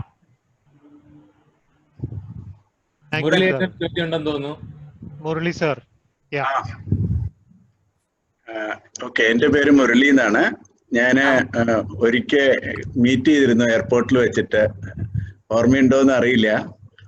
നമുക്കൊരു ഓസ്ട്രേലിയക്ക് പോവായിരുന്നു ആ സമയത്ത്. അപ്പൊ ഞാനും വൈഫും കൂടെ അതെ, ഞങ്ങൾ നാട്ടിൽ പോയായിരുന്നു. അപ്പൊ ഒരു 5 മിനിറ്റ് നേരം സംസാരിക്കാൻ പറ്റി. അത് തന്നെ, അതെ, അന്ന് പരിചയപ്പെടാൻ പറ്റിയിരുന്നു. അപ്പോ എന്റെ ചോദ്യം ഇതാണ്, ഇത് എനിക്ക് അറിയില്ലായിരുന്നു ഇതുവരെ. എന്റെ അറിവ് ഇങ്ങനെ മാജിക്കൽ ഷോസും വളരെ നല്ല ടോക്സ് ഒക്കെ കൊടുത്തിട്ടുള്ളതെല്ലാം അറിയില്ലായിരുന്നുള്ളൂ. അപ്പൊ ഇപ്പോഴാണ് ഈ കുട്ടികളുടെ ഇതെല്ലാം മനസ്സിലാക്കിയത്. അപ്പോ എന്നാണ് ഇത് തുടങ്ങിയത്? എന്താണ് തുടങ്ങാനുള്ള എന്തെങ്കിലും ഒരു ഇൻസിഡന്റ് ഉണ്ടായിരുന്നോ? പിന്നെ അതേപോലെ തന്നെ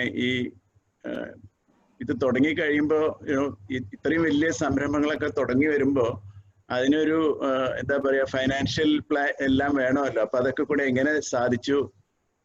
പിന്നെ ഇത്രയും വലുതായ 100 കുട്ടികളിൽ വരെ എത്തി എന്ന് പറഞ്ഞല്ലോ. അപ്പൊ അതൊക്കെ എങ്ങനെ സാധിച്ചു? മുന്നോട്ട് പോകുന്നത് എങ്ങനെയാണെന്ന് അറിയുന്നില്ല എന്നും പറയുന്നു. അപ്പൊ ഇത്രയും വലിയൊരു സംരംഭം ഏറ്റെടുത്ത് ഈ ഒരു വളരെ വലിയൊരു ഇതിലേക്ക് കൊണ്ടുവരുന്നതില് തീർച്ചയായിട്ടും ഇതിനെ മുന്നോട്ട് വലുതാക്കി കൊണ്ടുപോകണം. അപ്പൊ അത് എങ്ങനെ കൊണ്ടുപോകാം എന്നുള്ളത് നല്ലൊരു പ്ലാൻ എന്തെങ്കിലും ഇങ്ങനെ ഇടാൻ പറ്റുമോ? അത് എന്തെങ്കിലും ആരെങ്കിലും പ്ലാൻ കൊണ്ടുവന്നിട്ടുണ്ടോ? ഇത് ഞാൻ പറയാം. ഇത് ഒരു 23 കുട്ടികളിലാണ് നമ്മൾ ഇത് തുടങ്ങിയത്. തുടങ്ങിയ സമയത്ത് സാമൂഹ്യ നീതി വകുപ്പ്, അതായത് ശൈലജ ടീച്ചറാണ് നമ്മുടെ മിനിസ്റ്റർ. ടീച്ചറോട് പോയിട്ട് ഇങ്ങനെ ഒരു ഡ്രീം പറഞ്ഞു, ഈ കുട്ടികളെ മാജിക് പഠിപ്പിച്ച് കഴിഞ്ഞാൽ ആ കുട്ടികൾക്ക് മാനസികമായിട്ട് എന്തെങ്കിലും മാറ്റം വരുത്താൻ സാധിക്കുമെന്ന് നോക്കണം എന്നുള്ളത്. സ്വാഭാവികമായിട്ടും ഡോക്ടേഴ്സിന്റെ ഒക്കെ ഭാഗത്തുനിന്ന് എതിർപ്പ് വന്നു. പക്ഷേ നമ്മളൊരു 6 മാസക്കാലം ആ കുട്ടികളെ പഠിപ്പിച്ചു. ആദ്യത്തെ മാസങ്ങളിൽ ഈ കുട്ടികൾ, ഈ ഹൈപ്പർ ആക്റ്റീവ് ആയിട്ടുള്ള കുട്ടികൾ സാധനങ്ങൾ വലിച്ചെറിഞ്ഞ് പൊട്ടിക്കാൻ തുടങ്ങി. ഒരുപാട് പ്രശ്നം ഉണ്ടായിരുന്നു. പക്ഷേ ഞങ്ങൾ ഈ 6 മാസം കഴിഞ്ഞപ്പോൾ കണ്ട മാറ്റം, ഈ കുട്ടികൾ മനോഹരമായിട്ട് ഇത് ചെയ്യാൻ തുടങ്ങി. ആ കുട്ടികൾ ഭയങ്കരമായിട്ട് ഇതിനകത്ത് ക്രേസി ആയിട്ട് ഓരോ ദിവസവും രാവിലെ 10 മണിക്കൊക്കെ എണീക്കുന്ന കുട്ടികൾ 6 മണിക്ക് എണീറ്റ് അമ്മയെ വിളിച്ചോളത്തിട്ട് അങ്ങോട്ട് പോകണം എന്ന് പറഞ്ഞ് ബഹളം വയ്ക്കാൻ തുടങ്ങി. അതൊരു വലിയ മാറ്റം. അപ്പോഴാണ് മുഖ്യമന്ത്രി പോയി പറയുന്നു, മുഖ്യമന്ത്രി വൈസ് പ്രസിഡന്റിന് കത്തയക്കുന്നു, ഡോക്ടർ ഹമീദ് അൻസാരി വരുന്നു. 40 മിനിറ്റാണ് എന്റെ കുട്ടികള്, 23 കുട്ടികൾ, ഓട്ടിസം ബാധിച്ച കുട്ടികൾ. കാരണം ഞാനിപ്പോൾ പറയുമ്പോൾ കരഞ്ഞു പോകും. കാരണം 40 മിനിറ്റാണ് അവര് വിത്തൗട്ട് എ സിംഗിൾ മിസ്റ്റേക്ക്, ഒരു ചെറിയ തെറ്റ് പോലും സംഭവിക്കാതെ ടാഗോർ തിയേറ്ററിൽ വൈസ് പ്രസിഡന്റിന് മുമ്പിൽ ഓഡിയൻസ്, വൈസ് പ്രസിഡന്റ്, ഗവർണർ, മുഖ്യമന്ത്രി, മന്ത്രിമാര്, എന്റെ കുട്ടികളാണ് അവിടെ പെർഫോം ചെയ്യുന്നത്. 40 മിനിറ്റ് വൈസ് പ്രസിഡന്റ് പ്രോട്ടോകോൾ ഒക്കെ ഭേദിച്ച് സ്റ്റേജിലേക്ക് ചാടിക്കയറി. അതൊരു വലിയ ന്യൂസായി. അതായിരുന്നു അതിന്റെ ആവേശം എന്ന് പറയുന്നത്. പക്ഷേ ഈ കുട്ടികൾ ഫൈനാൻഷ്യലി ഒന്നുമില്ല. അപ്പൊ അവരുടെ അമ്മമാര് ചോദിച്ചു, ഇനി എന്താ ഞങ്ങൾ ചെയ്യേണ്ടത്? ഇവിടെ എംപവർ സെന്റർ തുടങ്ങി. ആ കുട്ടികൾ എല്ലാ ദിവസവും മാജിക് പ്ലാനറ്റിൽ പെർഫോം ചെയ്യും. ഈ മാജിക് പ്ലാനറ്റ് എന്ന് പറയുന്നതും ഒരു അക്കാഡമിയുടെ കീഴിലാണ്. മാജിക് അക്കാഡമി എന്ന് പറയുന്ന ഒരു സ്ഥാപനത്തിന്റെ കീഴിലാണ്. ഈ അക്കാഡമി നമ്മൾ മലയാറ്റൂർ സാർ ഉണ്ടാക്കിയതാണ്. 1996 ഉണ്ടാക്കിയതാണ്. അതിന്റെ കീഴിലാണ്, ഗവൺമെന്റ് ആണ് ലാൻഡ് തന്നിരിക്കുന്നത്, സർക്കാരിന്റെ ലാൻഡാണ്. അവിടെയാണ് ഇപ്പൊ നമ്മൾ ഈ ഡിഫറെന്റ് ആർട്സ് സെന്റർ ചെയ്യുന്നത്. പക്ഷെ ഒരുപാട് ആളുകൾ സഹായിച്ചു. കുട്ടികളെ ഇൻഡിവിജ്വൽ ആയിട്ട് സ്പോൺസർ ചെയ്തു, അല്ലാതെ സഹായിച്ചു. ഇപ്പൊ കുമാരേട്ടൻ, ഉല്ലാസ്, ഒരുപാട് ആളുകൾ, സിംഗപ്പൂരിൽ തന്നെ ഒരുപാട് ആൾക്കാർ സഹായിച്ചു. ഈ സഹായം കൊണ്ട് ആണ് ഈ പ്രസ്ഥാനം മുന്നോട്ട് പോകുന്നത്. പക്ഷെ ഇന്ന് ഞങ്ങൾ വളരെ ഫൈനാൻഷ്യൽ ക്രൈസിസ് എന്ന് പറഞ്ഞാൽ അതിന്റെ മാക്സിമത്തിലാണ് ഇപ്പൊ നിൽക്കുന്നത്. പക്ഷെ ആരെങ്കിലുമൊക്കെ ഓരോ ദിവസവും സഹായിക്കുന്നുണ്ട്. ആ സഹായത്തോട് കൂടിയിട്ട് ഇപ്പൊ ഈ കുട്ടികളെ ഞങ്ങൾ മുന്നോട്ട് കൊണ്ടുപോയിക്കൊണ്ടിരിക്കുന്നു. പക്ഷെ നമ്മുടെ ലക്ഷ്യം എന്ന് പറയുന്നത് ഇതുവരെ കെട്ടടങ്ങിയിട്ടില്ല. അത് തീർച്ചയായിട്ടും നടപ്പിലാക്കിയിരിക്കും. നമ്മൾ ഈ കുട്ടികൾക്ക് എംപ്ലോയ്മെന്റ് എന്ന് പറയുന്ന ലോകത്തിന് മുഴുവൻ മാതൃകയാവുന്ന രീതിയിലേക്ക് കുട്ടികൾ, ഇനി നിങ്ങൾ വരുന്ന സമയത്ത് കാണാം, ഈ കുഞ്ഞുങ്ങൾ അവിടെ എംപ്ലോയീസ് ആയിട്ട്, പവർഫുൾ ആയിട്ടുള്ള എംപ്ലോയീസ് ആയിട്ട് ഓട്ടിസം ബാധിച്ച കുട്ടികൾ വർക്ക് ചെയ്യുന്നത് കാണാൻ പറ്റും. അതിലേക്കാണ് പോയിക്കൊണ്ടിരിക്കുന്നത്. വെബ്സൈറ്റ് വല്ലതും ഉണ്ടോ ഇതിനെ ഉണ്ട്. വെബ്സൈറ്റിന്റെ ലിങ്ക് ഞാൻ അയച്ചു തരാം സാർ. ഉല്ലാസിന്റെ കയ്യിലുണ്ട്. ഉല്ലാസിന്റെ ഞാൻ വാങ്ങിച്ചോളാം, കുഴപ്പമില്ല. വളരെ സന്തോഷം. എപ്പോഴെങ്കിലും തിരുവനന്തപുരത്ത് എന്റെ ബ്രദർ ഉണ്ട്. അപ്പൊ ഞാൻ തിരുവനന്തപുരത്ത് വരുമ്പോ തീർച്ചയായിട്ടും വരാം. ഞങ്ങളെ കൊണ്ട് ചെയ്യാവുന്ന തീർച്ചയായിട്ടും ചെയ്യാം. ഇതറിയാം, ഇതിനെപ്പറ്റി കൂടുതൽ അറിയാൻ പറ്റിയത് വളരെ സന്തോഷം. Thank you very much. Thank you so much. നമസ്കാരം. നമുക്ക് വെബ് ലിങ്കും നമ്മുടെ ഡൊണേഷൻ ഡ്രൈവിന്റെ ലിങ്കും നമ്മൾ ചാറ്റിൽ ഷെയർ ചെയ്യാം. അപ്പോ അതിൽ നിന്ന് കിട്ടും. ഓക്കെ, ഇത് കഴിഞ്ഞിട്ട് നമുക്ക് വേണമെങ്കിൽ അതൊരു ഇമെയിൽ ആയിട്ട് അയക്കുകയും ചെയ്യാം. തീർച്ചയായിട്ടും. All right. അപ്പൊ അടുത്ത ക്വസ്റ്റ്യൻ ആരാ ചോദിക്കാൻ പോണത്?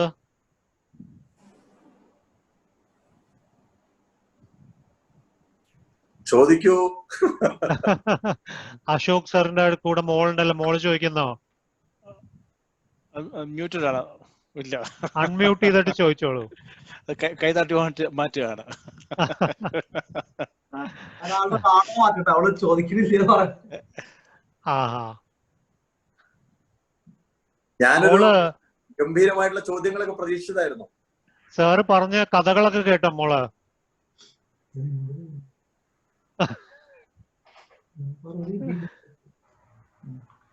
ഓക്കെ സാർ, ഞാനൊരു ചോദ്യം ചോദിക്കാം. സാർ ഇപ്പൊ 54-55 കൺട്രീസിൽ പോയി ഇങ്ങനെ ഷോസ് ഒക്കെ നടത്തിയ ആളാണല്ലോ.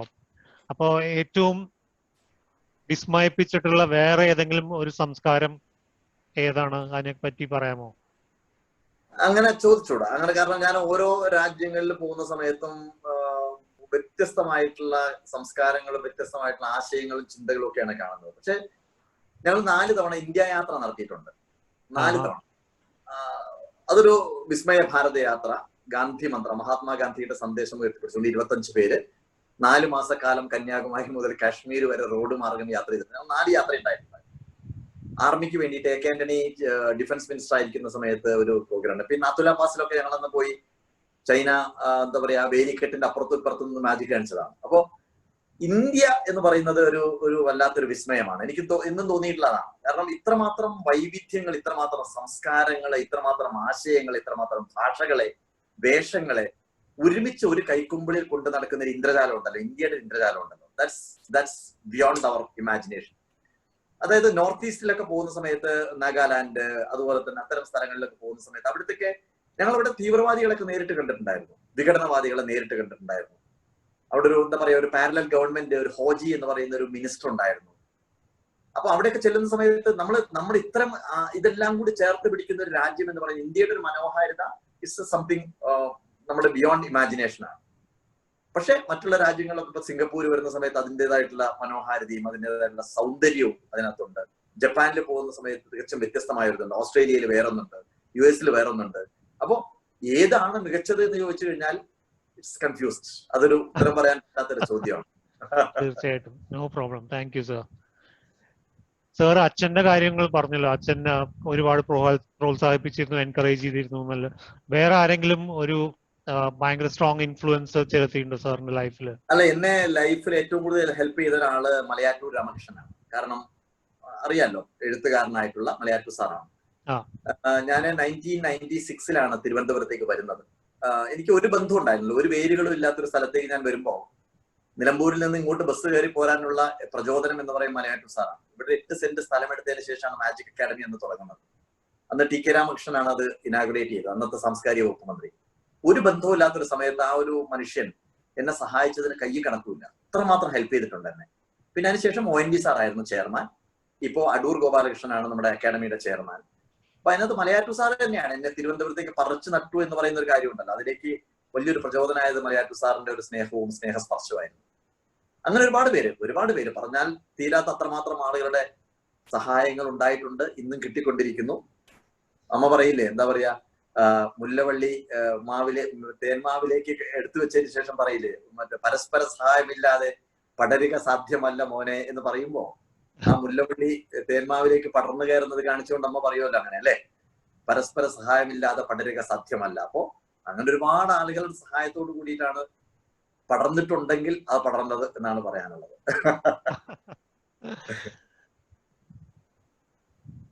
ഓക്കെ, അടുത്തത് ആരാ ചോദിക്കുന്നത്? ചോദ്യങ്ങൾ ഗംഭീരമായിട്ട് വരട്ടെ, അപ്പോഴല്ലേ ഉത്തരം പറയാൻ പറ്റുള്ളൂ. തേജസ്, unmute and ask. I don't have any question. എനിക്ക് question ഇല്ല.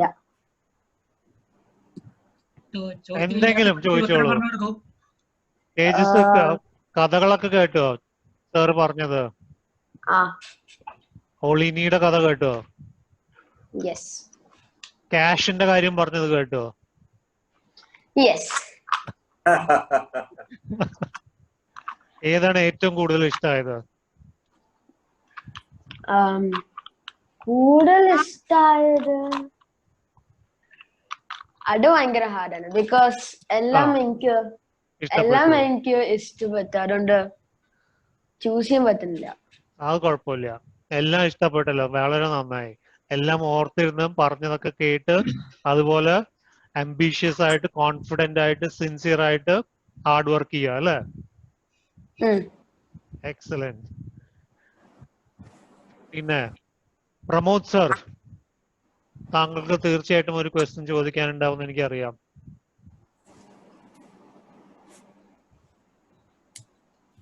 Yes sir. നമസ്കാരം സർ. നമസ്കാരം. കാണാൻ പറ്റുന്നുണ്ടോ സർ? കാണാം. മുൻപൊരിക്കൽ അങ്ങ് ഇവിടെ വന്നപ്പോൾ പരിചയപ്പെടാൻ അവസരം കിട്ടിയിരുന്നു. ഓക്കെ. അന്ന് കണ്ടിരുന്നു. അന്ന് കൂടുതൽ സംസാരിച്ച അങ്ങയുടെ പ്രിയപ്പെട്ട കവളമുക്കട്ട ഗ്രാമത്തെ പറ്റിയാണ്. ഓക്കെ. അപ്പൊ അടുത്തിടെ നിലമ്പൂർ റെയിൽവേ സ്റ്റേഷൻ വാർത്തകളിലൊക്കെ വന്നിരുന്നല്ലോ, അവിടെ ആകെ വാഗപ്പൂക്കൾ വീണ് മനോഹരമായി കിടക്കുന്ന ഒരു ദൃശ്യം. അപ്പൊ അതോടൊപ്പം നിലമ്പൂരിൽ നിന്ന് അങ്ങാടിപ്പുറത്തേക്ക് പോകുന്ന യാത്രയെ പറ്റി റെയിൽവേ മന്ത്രി ഉൾപ്പെടെയുള്ളവർ വാർത്തകളിൽ പങ്കുവയ്ക്കുകയും ചെയ്യുന്ന അനുഭവങ്ങൾ. അതെ അതെ അതെ അതെ. ഇപ്പോഴും അങ്ങയുടെ സ്മരണകൾ അവിടെയൊക്കെ ഹൃദയം മുഴുവൻ അവിടെ തന്നെയാണ് ഇപ്പോഴും. അമ്മ അവിടെയാണല്ലോ. അച്ഛൻ മരിച്ചുപോയി, അമ്മ അവിടെയുണ്ട്, അമ്മ വീട്ടിലുണ്ട്, ബ്രദേഴ്സ് ഒക്കെ അവിടെ തന്നെയാണ്. ഞാന് ഇവിടെയാണ് തിരുവനന്തപുരത്ത് പ്രൊഫഷന്റെ ഭാഗമായിട്ട് ഇവിടെ നിൽക്കുന്നു, അക്കാഡമിയുടെ ഭാഗമായിട്ട് ഇവിടെ നിൽക്കുന്നു. പക്ഷെ ഇപ്പോഴും ഞാൻ കഴിഞ്ഞ ആഴ്ചയും പോയിരുന്നു അവിടെ, ഞങ്ങൾ ഇവിടുന്ന് പോയി തിരിച്ചു വന്നു. അപ്പൊ അമ്മ അവിടെ ആയതുകൊണ്ട് ഇടയ്ക്കിടയ്ക്ക് പോയി അമ്മയുടെ മടിയിലൊക്കെ കിടന്ന് കുറച്ച് അതെ അതെ അതെ തീർച്ചയായിട്ടും. അതെ. അപ്പൊ അങ്ങ് ആ നാടിന്റെ കാര്യം പറയുമ്പോൾ അങ്ങയുടെ പുസ്തകത്തിൽ മറ്റൊരിടത്ത് നേരത്തെ പറഞ്ഞ കഥകൾ പലയിടത്തും ആ പുസ്തകത്തിൽ വരുന്നു, ഈ കഥയിലുമുണ്ട് ഒരു മാജിക് എന്ന പുസ്തകത്തിൽ. അതിലൊരിടത്ത് അങ്ങയുടെ അനുഭവങ്ങൾ പങ്കുവയ്ക്കുമ്പോൾ മാജിക്കിനോട് സാഹിത്യം ചേരുന്ന ഒരവസരത്തിൽ മാർക്കേസിനെ പറ്റി പറയുന്നുണ്ടല്ലോ. അപ്പൊ അങ്ങയുടെ പ്രിയപ്പെട്ട എഴുത്തുകാരൻ വിദേശ എഴുത്തുകാരൻ മാർക്കേസ് ആണോ? അല്ല, മാർക്കേസിന്റെ ബുക്കിനകത്ത് ഉള്ള എന്താ പറയാ, നമ്മുടെ മാജിക്കൽ റിയലിസം എന്ന് പറയുന്ന കാര്യം മാർക്കേസ് കൊണ്ടുവന്നിട്ടുണ്ടെങ്കിൽ പോലും എനിക്ക് തോന്നിയിട്ടുള്ളത് എപ്പോഴും കുമാരനാശാനൊക്കെ എത്രയോ വർഷങ്ങൾക്ക് മുമ്പ് മാജിക്കൽ റിയലിസം ഒക്കെ നമ്മുടെ മലയാളത്തിന്റെ മണ്ണിൽ നിന്ന് കൊണ്ടുവന്നു. ഈ വല്ലിയിൽ നിന്ന് ചെമ്മേ പൂക്കൾ പോകുന്നിതാ പറന്ന അമ്മേ, തെറ്റി നിനക്കുണ്ണി ചൊല്ലാം നൽ പൂമ്പാറ്റയല്ലേ, ഇതെല്ലാം എന്ന് പറയുമ്പോ പറന്നു പോകുന്ന പൂമ്പാറ്റകളെ കണ്ടിട്ട് കുട്ടി ചോദിക്കുകയാണ്, അത് പൂക്കളല്ലേ പറന്നു പോകുന്നു ചോദിക്കുന്ന സമയത്ത് അത് പൂമ്പാറ്റകളാണെന്ന് പറഞ്ഞുകൊണ്ട് മാജിക്കൽ റിയലിസം അല്ലേ അത്? തീർച്ചയായിട്ടും. അപ്പൊ നമ്മുടെ മാജിക്കൽ റിയലിസം ഒക്കെ നമ്മുടെ കേരളത്തിൽ അതിനേക്കാൾ മനോഹരമായിട്ട് വന്നു. മാർക്കേസിന്റെ പുസ്തകങ്ങൾ എനിക്ക് നല്ല ഇഷ്ടമാണ്. പ്രത്യേകിച്ച് എന്താ പറയാ, എല്ലാ പുസ്തകങ്ങളും നല്ല ഇഷ്ടമാണ്. കോളറക്കാലത്തെ പ്രണയവും ഒക്കെ വളരെക്കാലത്തെ പ്രണയം ഞാനെപ്പോഴും കൊറോണ കാലത്ത് തന്നെ വന്നു, അതുകൊണ്ടാണ് ചോദിച്ചത്. ആ ലേഖനത്തിൽ അങ്ങ് ഒരു കാര്യം എടുത്തു പറയുന്നുണ്ട്, ജീവിച്ചാൽ പോരാ ഓർക്കണം, ഓർത്താൽ പോരാ ഓർമ്മിച്ചെടുക്കണം, ഓർമ്മിച്ചെടുത്താൽ മറക്കാതിരിക്കണം. അതെ അതെ അതെ അതെ. അതുകൊണ്ടാണല്ലോ മലയാളി അസോസിയേഷന്റെ വേദിയിൽ വീണ്ടും വരാനുള്ള ഭാഗ്യം ഉണ്ടായത്, അല്ലേ ഉല്ലാസ്? അതുകൊണ്ടാണ് ഞങ്ങൾ അങ്ങേ എപ്പോഴും ഓർത്തുകൊണ്ടിരിക്കുന്നതും മറക്കാതിരിക്കുന്നതും. ഈ മറക്കാതിരിക്കണം എന്ന് പറയുമ്പോഴേ ഞാൻ അന്ന് പറഞ്ഞോന്നറിയില്ല, ഈ എം മുകുന്ദന്റെ ഒരു ഗംഭീരമായിട്ടുള്ള ഒരു സാധനമുണ്ട്, വായിച്ചിട്ടുണ്ടോ? രാധ മാത്രം. ഞാൻ അന്ന് പറഞ്ഞോന്നറിയില്ല, രാധ ഗംഭീര കഥയാണ്, കുട്ടികൾ കേട്ടിട്ടില്ലെങ്കിൽ കേൾക്കണം. ഞാൻ അതുകൂടി പറഞ്ഞിട്ട് അവസാനിപ്പിക്കാം. തീർച്ചയായിട്ടും പറഞ്ഞോളൂ സാർ. രാധ എന്ന് പറഞ്ഞൊരു കോളേജ് കുട്ടിയാണ്, ഒരു കോളേജ് കുമാരിയാണ്. അവള് ഒരു ദിവസം വീട്ടിലേക്ക് സാധാരണത്തെ പോലെ തന്നെ പുസ്തകക്കിട്ടും ചുറ്റുപാത്രവുമായിട്ട് വീട്ടിലേക്ക് നടന്നു വരികയാണ്. അപ്പൊ ഗേറ്റ് തുറന്നു, നടന്നു വരുന്ന സമയത്ത് അച്ഛൻ ഉമ്മറത്ത് സാധാരണ പതിവ് പോലെ പത്രം വായിച്ച് ചാരികസയിൽ ഇരിക്കുന്നുണ്ട്. അവൾ അകത്തേക്ക് നടന്നു പോകുന്ന സമയത്ത് അച്ഛൻ പെട്ടെന്ന് പത്രം താഴേക്ക് എറിഞ്ഞിട്ട് കൈകൊണ്ട് ഇങ്ങനെ തടുത്ത് നിർത്തിയിട്ട് പറഞ്ഞു, നീ ആരാണെന്ന് പറഞ്ഞിട്ട് അകത്തേക്ക് പോയാൽ മതി എന്ന് പറഞ്ഞു. അപ്പൊ രാധ പെട്ടെന്ന് ഞെട്ടിപ്പോയി. അച്ഛൻ അങ്ങനെ തമാശ പറയുന്ന ഒരാളൊന്നും അല്ല. രാധ പറഞ്ഞു, എന്താണ് അച്ഛൻ ഇങ്ങനെ സംസാരിക്കുന്നത്, ഞാൻ രാധയാണെന്ന് പറഞ്ഞു. പക്ഷെ അദ്ദേഹത്തിന്റെ മുഖഭാവം മാറാതിരിക്കുന്ന സമയത്ത് രാധ അകത്തേക്ക് നോക്കി വിളിച്ചു, അമ്മയെ ഒന്ന് പുറത്തേക്ക് വരാമെന്ന് ചോദിച്ചു. അമ്മ ഓടി വന്നു, അമ്മയോട് പറഞ്ഞു, അമ്മയെ അച്ഛൻ എന്തോ പ്രശ്നമുണ്ട്, എന്നെ തിരിച്ചറിയുന്നില്ല എന്ന് പറഞ്ഞു.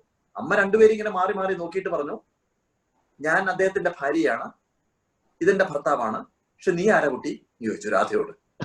ആലോചിക്കണം, ഒരു നമ്മുടെ സ്വന്തം മാതാപിതാക്കൾ തിരിച്ചറിയുന്നില്ലെങ്കിൽ ഒരു അവസ്ഥ ആലോചിക്കണം. രാധ പറഞ്ഞു, അമ്മയല്ലേ എനിക്ക് ചോറ്റുപാത്രത്തിൽ രാവിലെ ചോറാക്കി തന്നത്, അമ്മയല്ലേ മുടി കെട്ടി തന്നത്, അമ്മ എന്താ ഇങ്ങനെ സംസാരിക്കുന്നത്? പക്ഷെ അമ്മയുടെ മുഖഭാവം മാറുന്നില്ല. അവള് പുസ്തകവും ചോറ്റുപാത്രവും താഴെ വെക്കാതെ നേരെ ഓടി. കാരണം 2 കൂട്ടുകാര് സുഷമയും മനജയും അപ്പോ ബസ് ഇറങ്ങി പോയിട്ടേ ഉള്ളൂ. ചെന്ന് പറഞ്ഞു, സുഷമയും മനജ എന്റെ വീട്ടിൽ എന്തൊരു പ്രശ്നമുണ്ട്, എന്റെ അച്ഛനും അമ്മയ്ക്കും എന്നെ തിരിച്ചറിയില്ല എന്ന് പറഞ്ഞു. അവർ രണ്ടുപേരും നിന്ന് മാറി മാറി നോക്കിയിട്ട് പറഞ്ഞു, ഞാൻ സുഷമയാണ്, ഇത് മനജയാണ്, പക്ഷെ നീ ആരാ? തകർന്നു പോയി. അപ്പൊ നടന്നിട്ടുള്ളൂ. എന്താണ് സംഭവിച്ചത് നമുക്ക് മനസ്സിലാവുന്നില്ല. ഇരുട്ട് മൂടി മൂടി വരികയാണ്, മേഘം കറുത്തു കുത്തി വരികയാണ്, സന്ധ്യയായി കഴിഞ്ഞിരിക്കുന്നു. നീ എന്ത് ചെയ്യണം? രാധയ്ക്ക് പെട്ടെന്ന് ഓർമ്മ വന്നു, അവളുടെ ഒരു ബോയ് ഫ്രണ്ട് ഉണ്ട് സുരേഷ്. ലോകത്ത് ആര് മറന്നാലും മറക്കില്ല. നേരെ ബീച്ചിലേക്ക് ഓടി. സുരേഷ് അവിടെ ഉണ്ടായിരുന്നു. പുസ്തകക്കെട്ടിൽ നിന്ന് ഒരു പുസ്തകം വലിച്ചെടുത്തു. രവീന്ദ്രനാഥ ടാഗോറിന്റെ ഗീതാഞ്ജലി കൊടുത്തിട്ട് പറഞ്ഞു, സുരേഷ് നീയല്ലേ ഗീതാഞ്ജലി വേണമെന്ന് പറഞ്ഞത്, ഞാൻ കൊണ്ടുവന്നിട്ടുണ്ടെന്ന്. സുരേഷ് അത് ഏറ്റുവാങ്ങിച്ചു. അദ്ദേഹം പറഞ്ഞു, രവീന്ദ്രനാഥ ടാഗോറിനെ എനിക്ക് ഇഷ്ടമാണ്, ഗീതാഞ്ജലി ഞാൻ അന്വേഷിച്ച് നടക്കുകയായിരുന്നു, പക്ഷെ ഇതെല്ലാം നിനക്കെങ്ങനെ അറിയാൻ കുട്ടി? നീ ആരാ? ഫിനിഷ്. ഇനി ആരുമില്ല രാധയ്ക്ക്. രാധ എന്ത് ചെയ്യും? എല്ലാവരും ബസ് കയറിപ്പോയി. സുരേഷും ബസ് കയറിപ്പോയി. ബീച്ചിൽ കടൽ തീരത്ത് രാധ ഒറ്റയ്ക്കായി. രാധ കടലിലേക്ക് നടന്നു.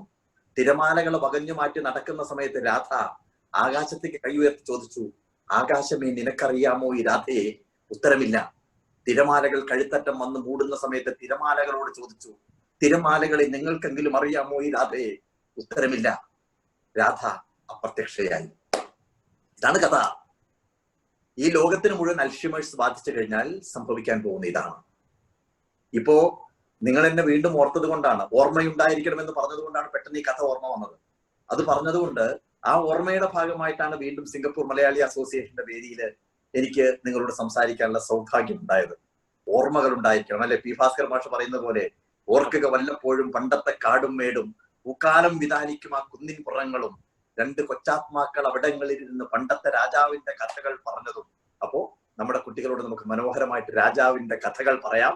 പഴയ കാലത്ത് നമുക്ക് ഓർമ്മിക്കാം, മലയാള ഭാഷയെ നമുക്ക് ഓർമ്മിക്കാം. മലയാളി അസോസിയേഷന്റെ വേദിയിൽ വീണ്ടും നിങ്ങളെ കാണാൻ സൗഭാഗ്യം തന്നതിന് ഞാൻ ഉല്ലാസിനോട്, കുമാരേട്ടനോട്, സത്യനോട്, എല്ലാവരോടും സ്നേഹത്തിന്റെ ഭാഷയിൽ നന്ദി പറഞ്ഞുകൊണ്ട് വിടവാങ്ങുകയാണ്. നന്ദി, നമസ്കാരം. നമസ്കാരം സർ. പോണതിന് മുമ്പ് പ്രേം സർ. ഞാനൊരു എന്താ പറയേണ്ടതെന്ന് എനിക്കറിയാൻ വയ്യ. ഈ ഒരു സായാഹ്നം ശരിക്കും ഒരു വിസ്മയം നിറഞ്ഞ സല്ലാപമായിരുന്നു എന്ന് തന്നെ പറയാം. ഒരു സംശയമില്ലാതെ പറയാം. ഈ ഒരു വിസ്മയ സല്ലാപം ഇപ്പൊ സാർ പറഞ്ഞ പോലെ തന്നെ ഒരു വിസ്മൃതിയിൽ മായില്ല എന്നും എനിക്ക് ഉറപ്പായി തന്നെ പറയാം. ഇങ്ങനൊരു സാധനം ഉണ്ടാക്കി തന്നതിന് ഗോവിന്ദ സാറിനോട് നന്ദി പറയുന്നു. പിന്നെ ഈ ഒരു പ്രോഗ്രാം സക്സസ്ഫുൾ ആക്കിയത്, ഇതിൽ പാർട്ടിസിപ്പേറ്റ് ചെയ്ത എല്ലാവരുമാണ്. എല്ലാ പേർക്കും വളരെ നന്ദി. മലയാളി അസോസിയേഷന്റെ പേരിൽ ഞാൻ നന്ദി പറയുന്നു. വേറെന്താ പറയേണ്ടത്? അതേ ഉള്ളൂ എനിക്ക് പറയാനായിട്ട്. സാർ പോകുന്നതിന് മുമ്പ് ഒരു മിനിറ്റ്. ഒരു ഇഴുകിച്ചേരലാണ്. ഇത് കണ്ടോ? ഒരു ട്യൂബ് കണ്ടോ? അതെ, കണ്ടോ? ട്യൂബ് കണ്ടോ? ഈ ഒരു ഇഴുകിച്ചേരൽ എന്ന് പറയുമ്പോൾ ഈ ട്യൂബിനകത്തേക്ക് 2 കർച്ചീഫ്, ഒന്ന് ദിസ് വൺ ഈസ് വൈറ്റ്, ഇതിനകത്തേക്ക് വെക്കുന്നു, വൈറ്റ് ആണ്. അതുപോലെ തന്നെ രണ്ടാമതായിട്ട് റെഡ് എന്ന് പറയുന്ന ഒരു ട്യൂബ് വെക്കുന്നു. ട്യൂബ് 2ലേക്ക് 2 കർച്ചീഫ് ഇതിനകത്തേക്ക് വെച്ചിട്ടുണ്ട്. ഇപ്പൊ ഈ സൈഡും എംപ്റ്റി ആണ്, അല്ലെ? And what I am doing here, watch. The magic is happening there, and it's this empty, and it is like this. അപ്പോ വെള്ളയും ചുവപ്പും നമ്മളൊരു ഇഴുകിച്ചേരലാണ് ഇവിടെ ഉള്ളത്, അല്ലെ? അപ്പോ സിംഗപ്പൂരിലുള്ള മലയാളികളും ഞാനും കൂടി കുടിച്ചത് ഈ സൂമിനകത്തേക്കുള്ള ഒരു ഇഴുകിച്ചേരലാണ്. അപ്പൊ ഈ ഇഴുകിച്ചേരല് എപ്പോഴും ഇതുപോലെ ഉണ്ടാവട്ടെ, എന്നും ഉണ്ടാവട്ടെ. വൺസ് അഗെയിൻ എല്ലാവരോടും താങ്ക് യു സോ മച്ച്.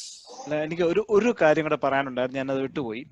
ഈ നമ്മൾ ഇന്നത്തെ അത് എല്ലാ പേരോടുമായിട്ടാണ് ഇന്നത്തെ ഈ പ്രോഗ്രാം ചെയ്യാൻ ഒരു പ്രധാന കാരണമുണ്ട്. നമ്മൾ എല്ലാവരും ഗോപിനാഥ് സാർ ചെയ്യുന്ന ഈ ജീവകാരുണ്യ പ്രവർത്തനങ്ങൾ കണ്ടു. അദ്ദേഹം പല കാര്യങ്ങളും ചെയ്യുന്നുണ്ട്. അതിലൊരു പ്രധാന കാര്യം നമ്മൾ കണ്ടു. അപ്പൊ ഇന്ന് നമ്മൾ ഈ പ്രോഗ്രാം ചെയ്യുമ്പോഴത്തേക്കാളുള്ള ഒരു ഉദ്ദേശം അദ്ദേഹത്തിന്റെ ആ ഒരു പ്രവർത്തനങ്ങൾക്ക് വേണ്ടി കുറച്ച് സമാഹരിക്കുക എന്നുള്ളതായിരുന്നു.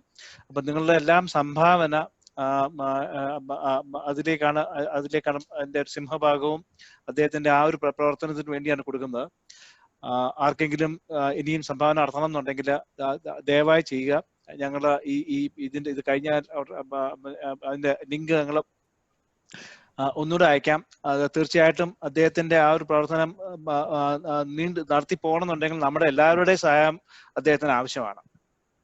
അപ്പം ഒന്നുകൂടെ അഭ്യർത്ഥിക്കുന്നു, എല്ലാവരും അതിലേക്ക് സംഭാവന നടത്തുക. ആ ഒരു മഹത് കാര്യം നടന്നു പോകാനായിട്ട്. നന്ദി. കൂട്ടത്തിൽ ഞാൻ കൂടി പറയാം, പറഞ്ഞോളൂ സാർ. ചെയ്യുന്ന സമയത്ത് ഓരോ രൂപയും അത് എവിടേക്കാണോ എത്തേണ്ടത് അവിടേക്കാണ് എത്തുക. പ്രത്യേകിച്ച് ആ കുഞ്ഞുങ്ങൾക്ക് വേണ്ടിയിട്ടാണ് എത്തുന്നത്. നിങ്ങൾ ഒരു പക്ഷേ വെള്ളിയാഴ്ചകളിൽ ഞങ്ങൾ ആ കുട്ടികളുടെ വീട്ടിൽ പോയിട്ട് സന്ദർശിക്കുന്നുണ്ട്. ഇപ്പോ ഞങ്ങൾ ഈ കല്ലമ്പലത്തടുത്തൊരു വീട്ടിൽ പോയി, ആ കുട്ടിയുടെ വീട്ടിനകത്ത് ആ കുട്ടിയുടെ അമ്മയ്ക്കും ആ കുട്ടിക്കും കിടക്കാൻ വേണ്ടിയിട്ട് ഉള്ള ഒരു സ്ഥലം മാത്രമാണുള്ളത്, ഒന്നുമില്ല.